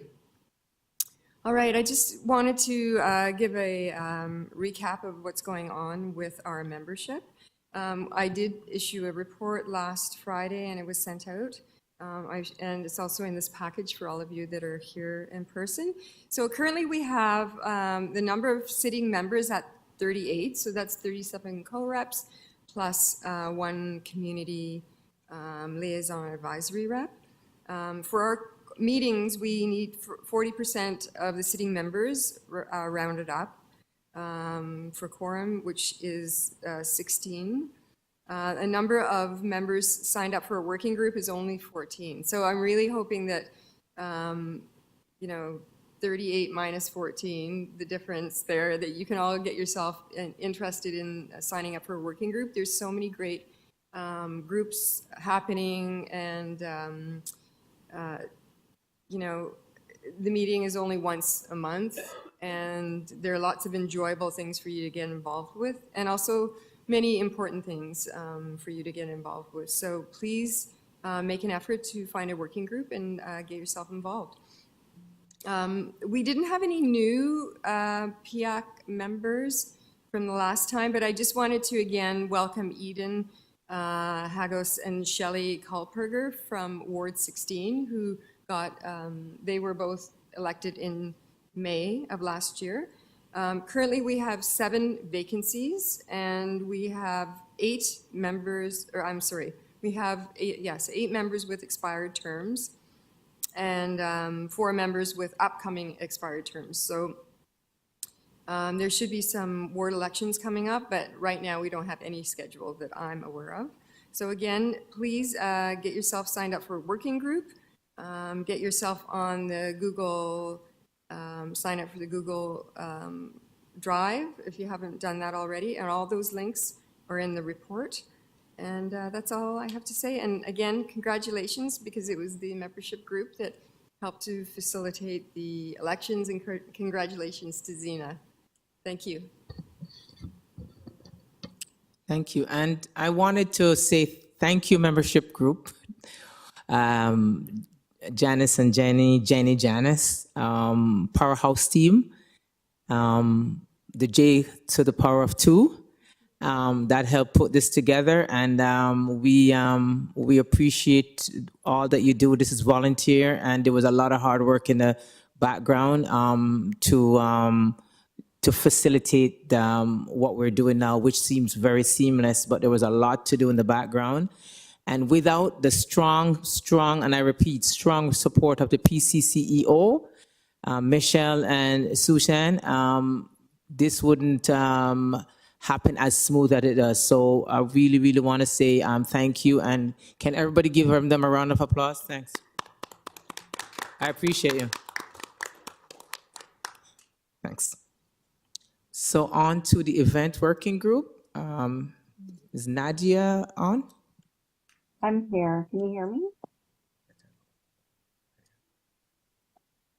Can you hear me? Go ahead, Nadia. All right. Well, first, I just want to say thank you, Andrew, for your leadership, and congratulations to my former co-lead event of the events working group, Zina.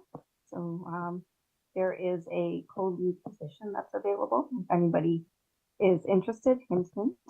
Right. So on to the report. We don't have a written report. We will be submitting that hopefully tomorrow. We had our event meeting, working group meeting last night, and we just basically discussed what the prep work that went in over the summer, and we were just finalizing some things that have to get done for the event to be launched, such as communication plan, and we were discussing whether we're going to have a 1-day event or a 2-day event in line with our budget of 30,000. And then you're looking at the times that we would have, like, host the event. And so we were just more talking about, logistics of the event and what's going to go into it, talking about possible a 1-day versus a 2-day, but again, that's in line with the budget. And so that's everything for working group right now. We're just right now in working with the PCCO to get certain things done, such as finding our venue. We want to get some quotes, and we have two venues that we're looking at, 50-50 being one, and the library at the Memorial Hall, the basement of Memorial Hall. Yeah, so we're just looking into those things, and then we also are looking into just possibly securing a permit with Earl Hague just as a backup in case the preferred venues don't work out with our timeline, meaning February 3rd and 4th dates. And that's it for the report. Thank you. Any questions for events working group? And I should have asked, any question for membership? Good. Okay. Someone hands it up. Seema, go ahead. It's your hand up. Is that true? That's not a hand? That's not a hand? No, I apologize. No, I thought there was a hand. Oh, dear. Ward 19, go ahead. Hi, everyone. Good evening. Question for membership, and I'm not sure if they will be able to answer. I'm just curious as into the next steps Can't hear you. Can you speak in the mic? Yeah, can you hear me now? No. Shanti? Can barely hear you. Can you hear me now? Yeah. Okay, perfect. Question for membership working group, and I'm not sure if maybe PCO or Can't hear you again, Shanti. Sorry about that. Can you hear me? Oh, if you put in the chat, then we can read it out loud because we've got the members here that need.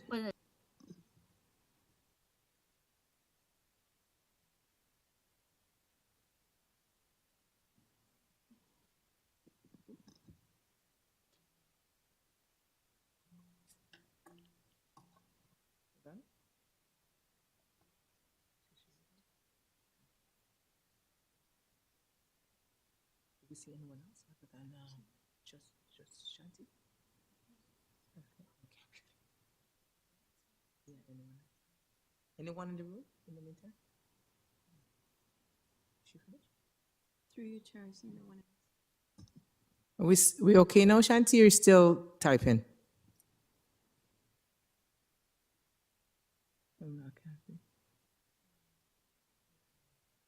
Okay, Shanti, once you put your messaging in the chat, then we'll, oh, it's back now, okay. I'm gonna read it out for you, Shanti. Curious to know steps being taken to address the expired terms of vacancies. Go ahead, PCCO, Michelle. Through you, Chair, I'll begin and then I'll turn it over to Janice to do the rest. My office will be meeting with the staff that supports trustees. We're going to be going through the list with them to get a sense of what the status is in terms of proposed elections. Once we get a sense of that, then we'll send a message and a reminder out to all trustees, reminding them of their expired terms and a request for elections.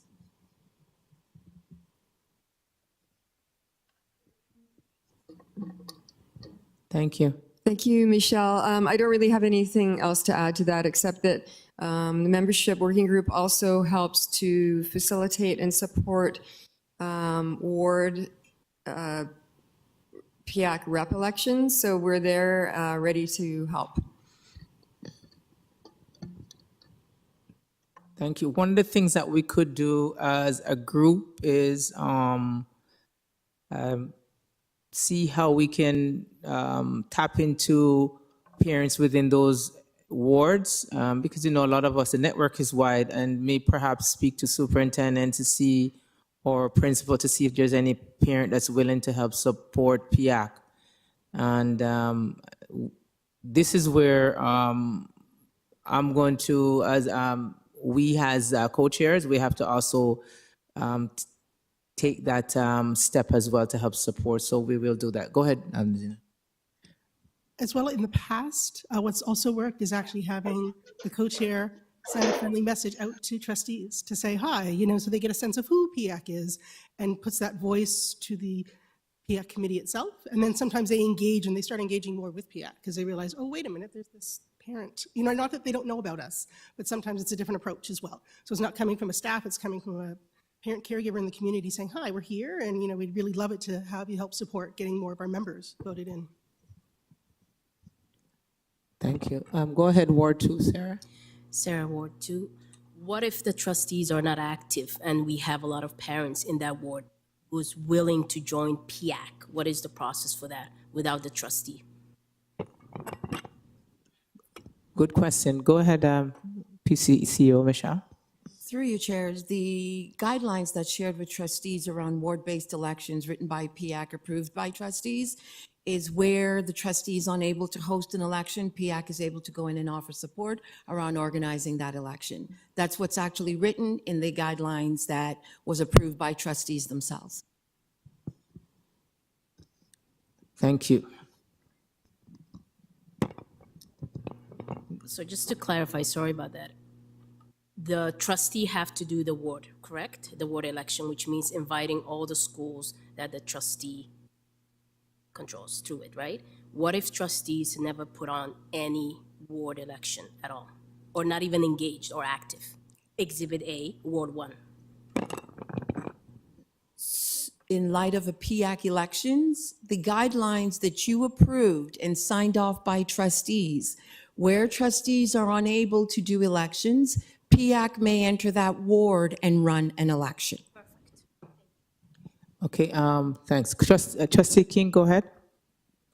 Thank you through the chair. I just wanted to reiterate as well that through myself as the trustee rep and also the chair is very aware and on the line right now that this will be a priority and will be messaging that is also taken back to trustees in a formal way.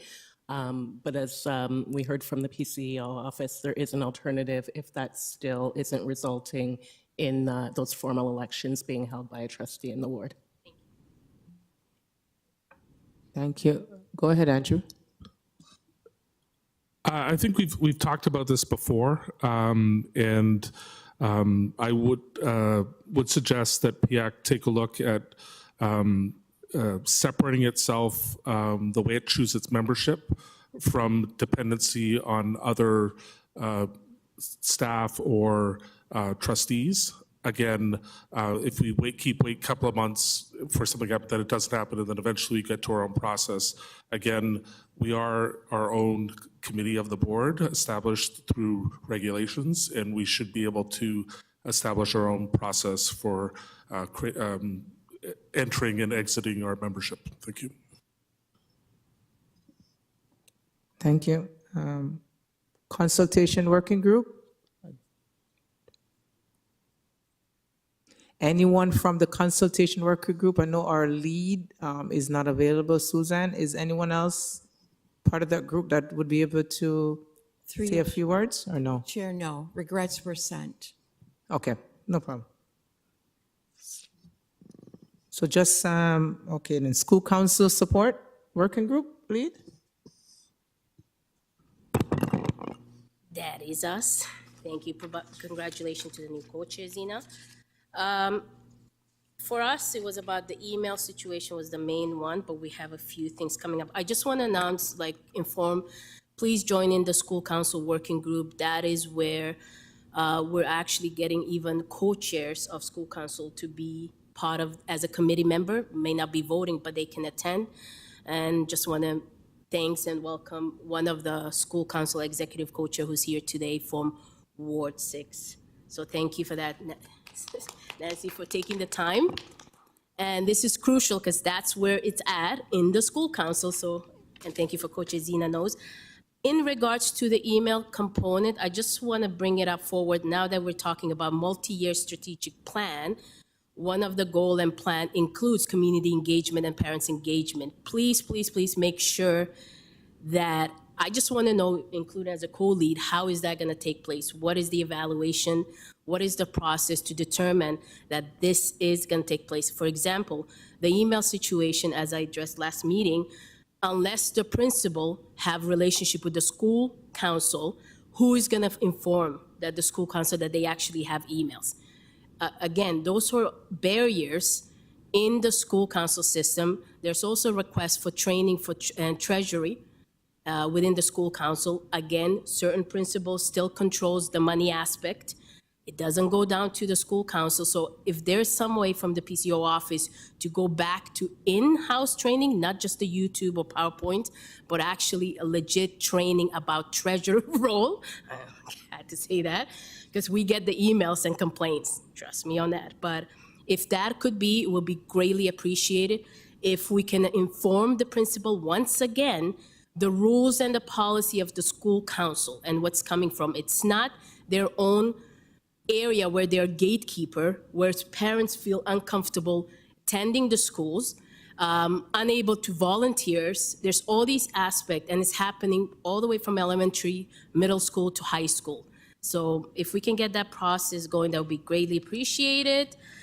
You guys can read it in the detail. We have an upcoming meeting coming up.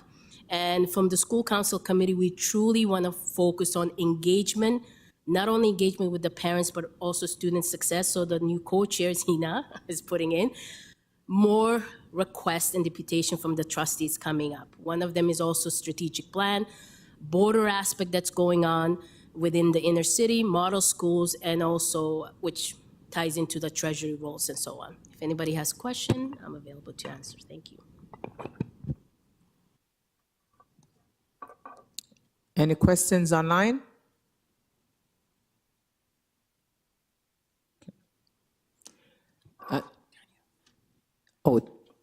Tanya, go ahead.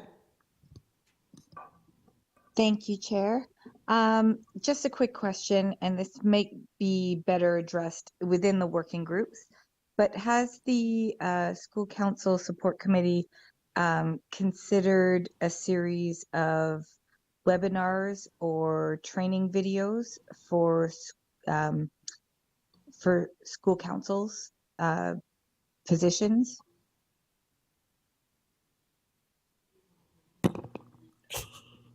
That's the PCO office, but there are, if you go to our Toronto PIAC website, here's the thing, and I've asked, maybe this is where we come in with the event working group, including with the budget to be allocated for kind of like meet and greet of what PIAC rep is.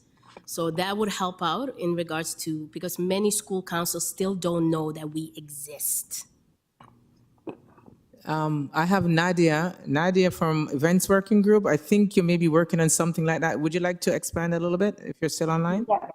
Yes, I can expand. We are looking for this event, we're looking to do something a little bit more different, where we actually have, we're looking to utilize the school council a little bit more by bringing them out, highlighting them a bit more, giving them a little bit of an appreciation as well too, from in the past where there was an appreciation event, and looking for more networking, the school councils this year with the event. So we have a concept of looking into maybe a marketplace as well. Thank you. For school councils, looking where we might have our PIAC reps might come in terms of volunteering, where we might have a table or a few tables set up, and it could just be a PIAC reps, and it would be something along the lines of like school councils would come and ask questions versus having all the workshops. We are looking at shrinking some of the workshops to the main popular ones this year, but more of having a focus on school council. Thank you.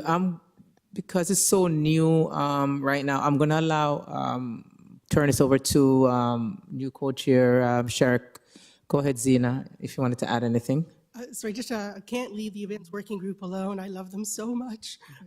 So one thing that the working group was considering actually at our last meeting was doing pretty much, you could say, a PIAC roadshow.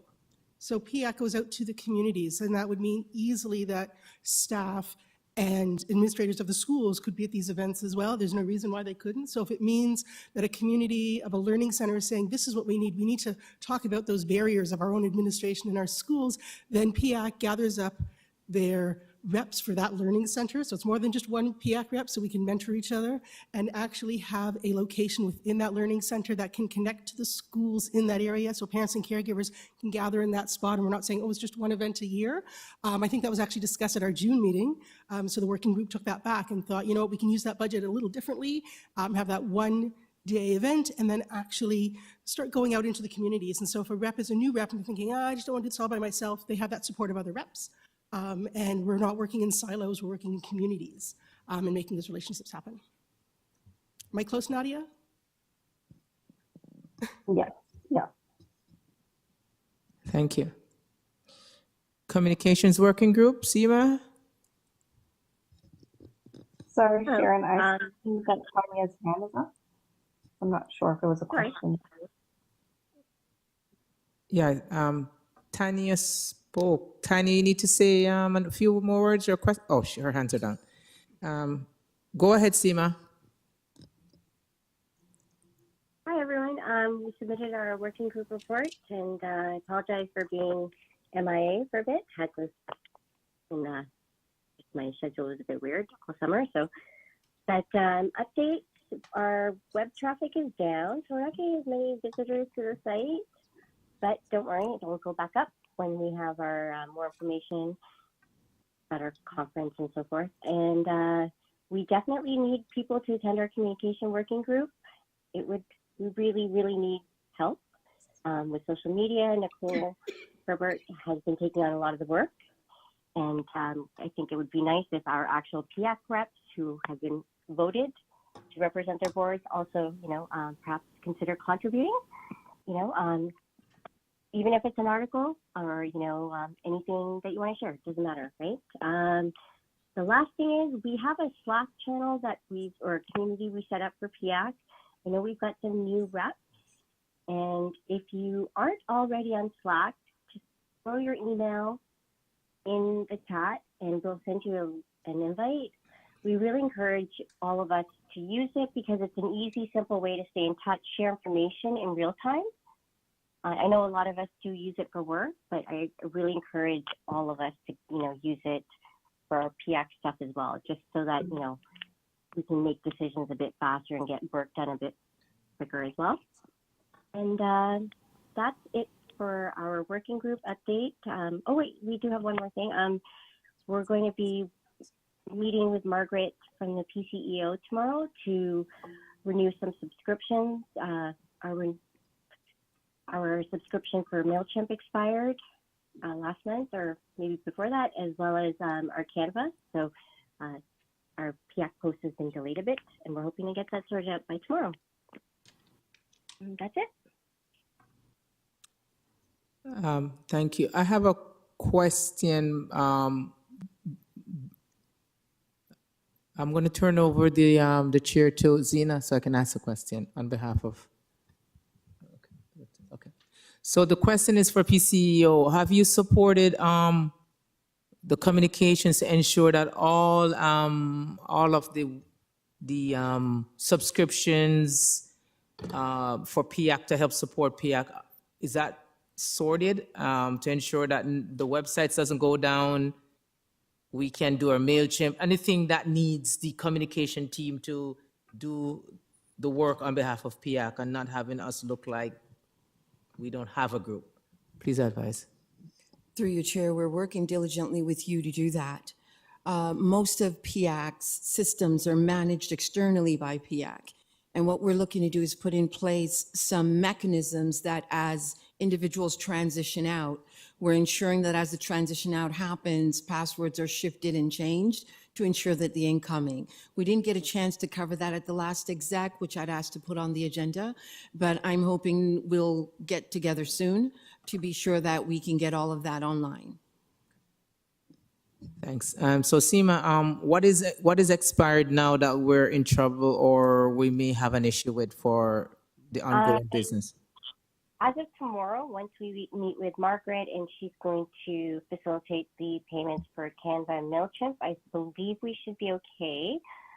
I'm going to kind of make a calendar of our renewals just so that we have it. It's hard to keep track. We've got 4 or 5 different ones per year. So I'll work with communication working group to get that calendar so that PCEO has that and it's easier for them to track it as well. Seema, And I think as I of tomorrow, we appreciate should- I appreciate this because I know you've been doing you and your team have been doing extremely hard work in the background, and one of the hard work is exercising a lot of patience in order for this to go. So it didn't go unnoticed, and we appreciate you for that. Michelle, did you want to say anything, or you're good? I know through you, Chair, just wanted to clarify for the member, she used the name Margaret. Margaret Horvath works within the Parent Caregiver Engagement Office, just so everyone was aware. Oh yeah, my apologies. Sorry, everyone. Yes, my apologies. So as I can see, all hands are on deck in the PCCEO office. So thank you, Michelle, for that. Go ahead. Looking at the time, I would like, if it's possible, for someone to put forward a motion just to extend our meeting 10 minutes, just so we can make sure that we're getting to our ward updates if there are any. Do I have anyone that will? Thank you, Janice. And thank you. And second that? Thank you. Katie, second. Thank you. So I did another 10 minutes? We can continue. So we are looking at ward updates. So is there any, show of hands, and we'll get to who we can, of ward updates, things that are happening in your ward?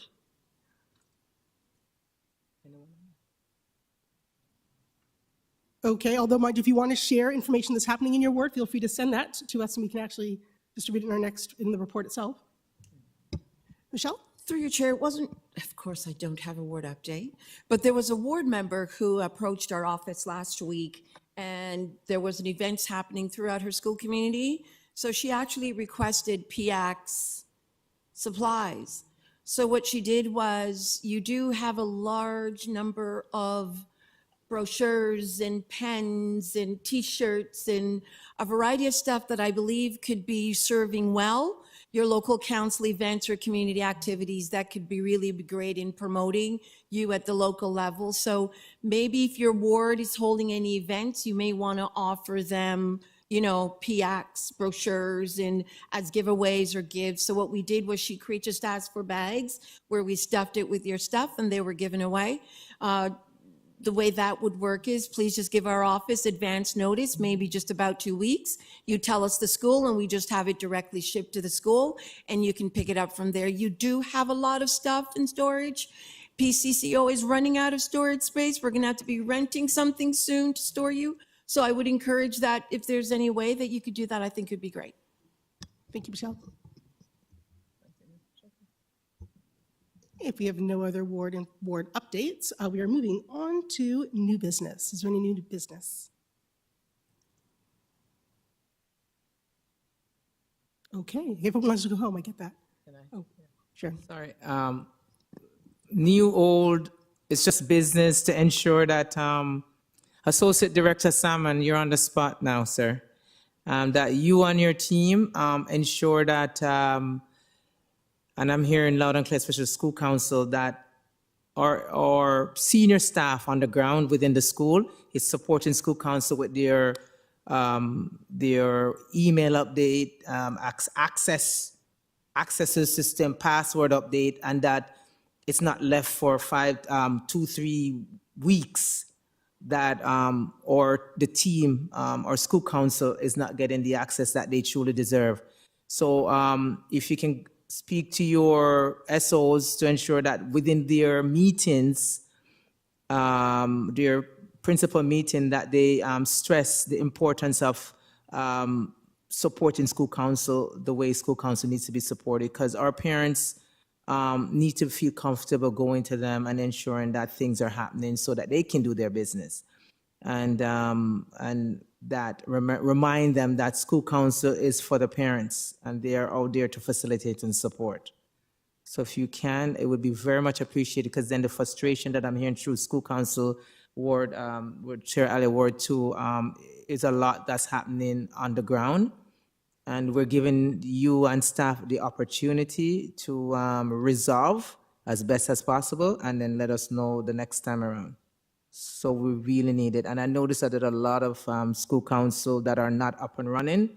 So we'll give the PC office time to get that going. But for you, sir, can you please go back to your team and let them know parents are getting a little bit unhappy?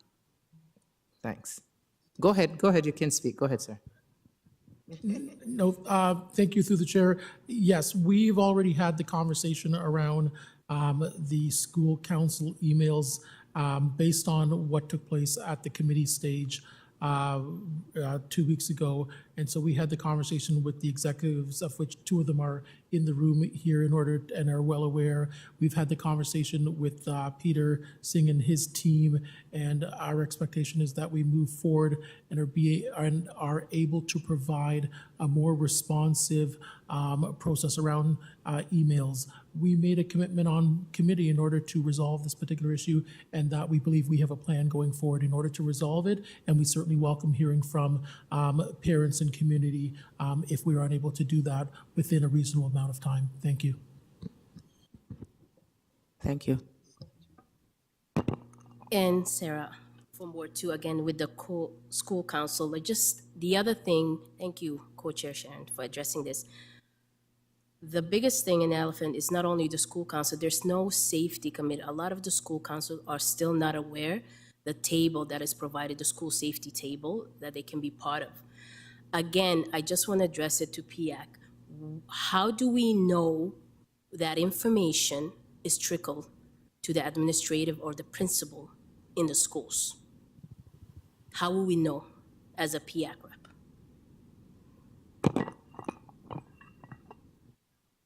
Go ahead, Michelle. Can you respond to that, please?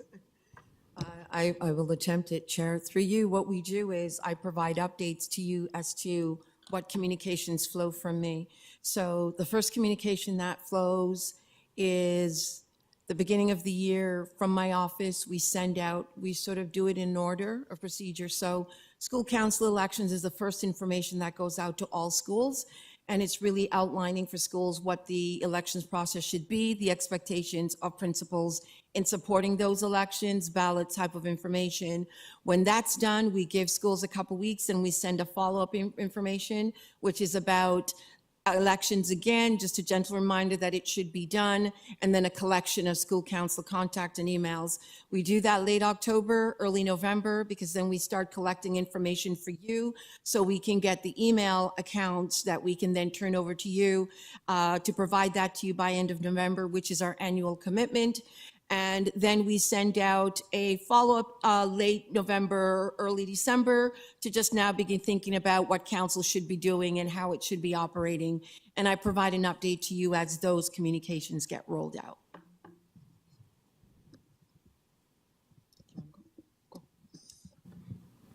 Oh, we have 2 more questions or 2 more comments. To be courtesy of time, we'll take 1 more then, if that's the case. Or Katie and Ann, right? Is it Katie and Behera? Last two. Okay, folks. And then after that, we're gonna wrap this up so people can get home. So, Behera, then Katie. Okay. Go ahead, Yeah, so I just wanted to give you an update about the 1 Million March for Children that we organized. So that it was all over Canada on the 20th of September. So there was thousands of parents here in Toronto calling for removing SOGI from education system in schools, calling for the opt-out option and for parental rights. So the last week, I went to the parliament with Citizen Go. We submitted the result of a survey that for the opt-out option for the Minister of Education. I am not sure if this topic have been discussed here on board or not, but if not, I will be very happy to discuss it with you, and maybe we will provide more details, because my understanding is that lots of parents have been communicating with their trustees, and they were hoping that the TDSB will discuss and consider their demands. Thank you. Thank you, Bahira. We'll take it offline and then speak with you about it and see where we can have a better conversation, maybe with a group, working group, and see where we're next, and with staff as well, okay? Go ahead, Katie. Thank you. Just a quick question and maybe a clarity or reminder how PIAC members can participate in the 2 sessions scheduled for next week around the multi-year strategic plan. Perfect. Good question. So it's one or the other. So what we're going to do is we're going to look some, because we don't have a the best working group for this is consultation, and we don't have a lead. So I'm wondering, I'm not going to put you on the spot, but I'm wondering if you wanted to take up that lead for consultation, and then we'll get a group of us to arrange a date. What date? The 13th or the 14th, to invite staff to come and speak at the working group level. If you're interested, I'm not putting you on the spot, but if Okay, not, so then we'll do it. It just sounds like there's still some coordinating and some work that has to happen to enable that session to happen Yes. next week. And it'll go through the PCO office. Okay. So we'll get, and we'll choose, we'll ask for, it's either the 13th or the 14th. We choose the date which we can have the staff come. Is that correct, Michelle? Yeah. So it's either Monday or Tuesday, not both. So which day we can meet. I am willing to support and participate in anything that can happen on the Monday. Tuesday is a little difficult, so please, you can let me know. And it's online, correct? Virtual? It's a virtual presentation? Virtual presentation. And then is there a time frame that was given? I'm not sure. Oh, go ahead, trustee. Okay. Through the chair, the option that was provided by Ms. Addo's office is anytime after 5 o'clock on either the Monday or the Tuesday. So it would now be up to this group to respond with a time and a date that work.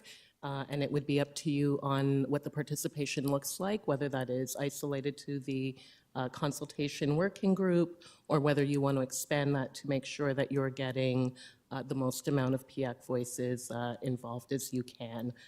So up to you on how you want to run that. I know that you do have the working group for consultation. And for that, everyone is invited. So everyone on board, everyone can be a member of the consultation working group. It's just we have a platform, and then we can utilize that if our team would like to join. So it's not exclusive to one or two. It's inclusive to all. Go ahead, Andrew. Andrew, yeah. Yeah. Sorry. And Go then- ahead. and then- yeah.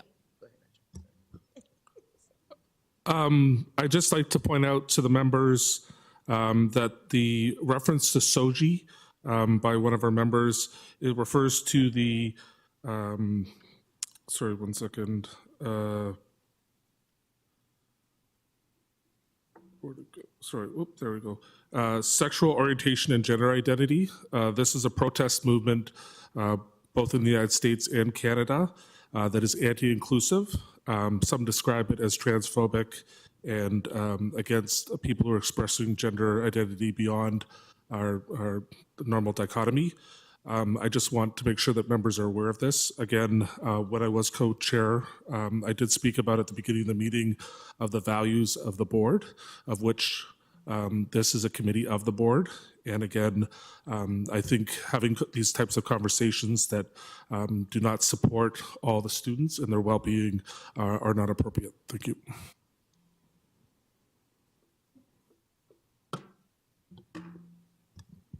Thank you, Andrew. And actually, to be, again, courteous of time, I think what we're going to do is, because we've But, already discussed it. excuse me, I have to respond because this is offensive. Like we encourage- cannot be left without I response. encourage the co-chairs to intervene on behalf of Sorry. the entire membership and the students. No, I'm not going to. Point of order. So excuse me, I have to respond. Bahir, I have to respond It's okay, because it's okay. he Kid, is did offensive. you want me? No, did This you want is me? offensive to me. Let me and speak to all first, because you don't know what parents. I'm going to say. Just This let me cannot speak. left without response. No, you don't know what I was going to say. I'm going to give you the opportunity to say a few words, but okay. But not, just respond but we, 30 seconds, I have to give another member the opportunity because No, I'm challenging the ruling of the chair. Point of order. I'm challenging the ruling of the chair. No problem. I would like a vote on this matter. No. Vote on what? Vote on whether or not to allow the member to speak and that we end the meeting. Allow the member to speak? Okay, so you want to silence me? That's okay. Can we? This is a committee of the It's board. okay. It's Through okay. you, Chair. Okay. So can why did you allow yourself to speak without voting? No. Well, you were welcome to challenge it, but I'm just saying again. No. This is.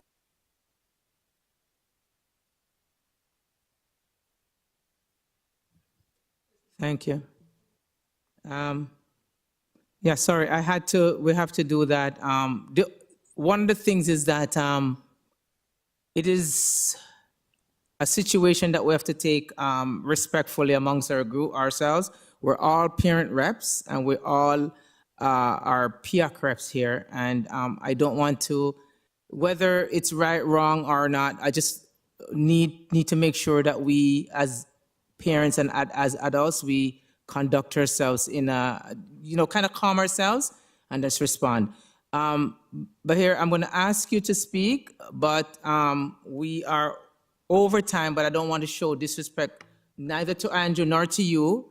I need you to respond and then go ahead and say what you need to say, but in 30 seconds or less, please, okay? What I want to say that the main objective of this committee is to represent parents. So coming here and accusing, not listening to them, not listening to anyone who represents them, and trying to silence them, this is a complete violation to the basic principles of this committee and what it is based on. So I am demanding for a re-education for the member who wanted to silence me.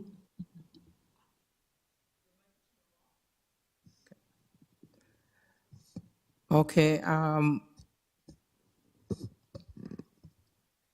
We are treading in waters that we have not gone before, but this is good, and I'm happy that we're here. And what I'd like to say is that no one will be silenced. We will speak and educate ourselves and ensure that as long as this is within the purview of PIAC and what we're supposed to be representing, then we will speak on behalf of it. And I need to ensure that every single one of us feels good about being part of PIAC, and that's the key. I am going to one of my seniors. I'm going to ask Trustee King to say a few words, and then go ahead, Trustee King, because yeah, go ahead. Thank you. Thank you through the chair. I would just reiterate that yes, PIAC has the role and responsibility of representing parent voice. It also has the role and responsibility of adhering to board policies, code of conduct, vision, and expectations. That includes the respect and inclusion of all students, staff, and community, regardless of their identity. So commentary that is contradictory to those values, which is homophobic, transphobic, racist, or any other, or oppressive in any other manner, would not be the conversation that we're looking to have. There are conversations that need to be had around education, around understanding of curriculum, around understanding of what's delivered to our students in school, and there absolutely has to be a place for respectful discussion on those issues. What we need to be careful of is that we're not crossing into lines where we're having conversations that are centering values and sharing voices and words and opinions that are, again, directly contradictory to our values as a board. So hopefully that clarifies, and I don't know if maybe senior staff have anything that they want to add to that. Go Through ahead, you, Asu. Chair. Go ahead. Through you, Chair, I was going to echo what was said by Trustee King, so I won't repeat it. Thank you. And one of the things as a group, we have to remember that we cannot be contradictory to the Human Rights Code as well. So if it's contrary to the human rights, which is legal, we cannot be, we have to adhere to Human Rights Code, okay? In on this saying, so you wanted to adjourn? Go ahead. Yeah, okay, yeah. We wouldn't be able to comment at December here, I'm sorry. We'll speak about it after, okay? But we have to, I'm not shutting you down, but I have to, in the interest of time, okay? Go ahead. So I echo Sharon in the interest of time, and that is all it is. It's all about time. It's not about voice and conversation at this exact moment. It is about time. So I'd like to set a motion to adjourn this meeting. Do I have someone to, Janice? Do I have someone to second that? Keating, thank you. And thank you very much, everybody, for being here this evening and sharing some very important conversations.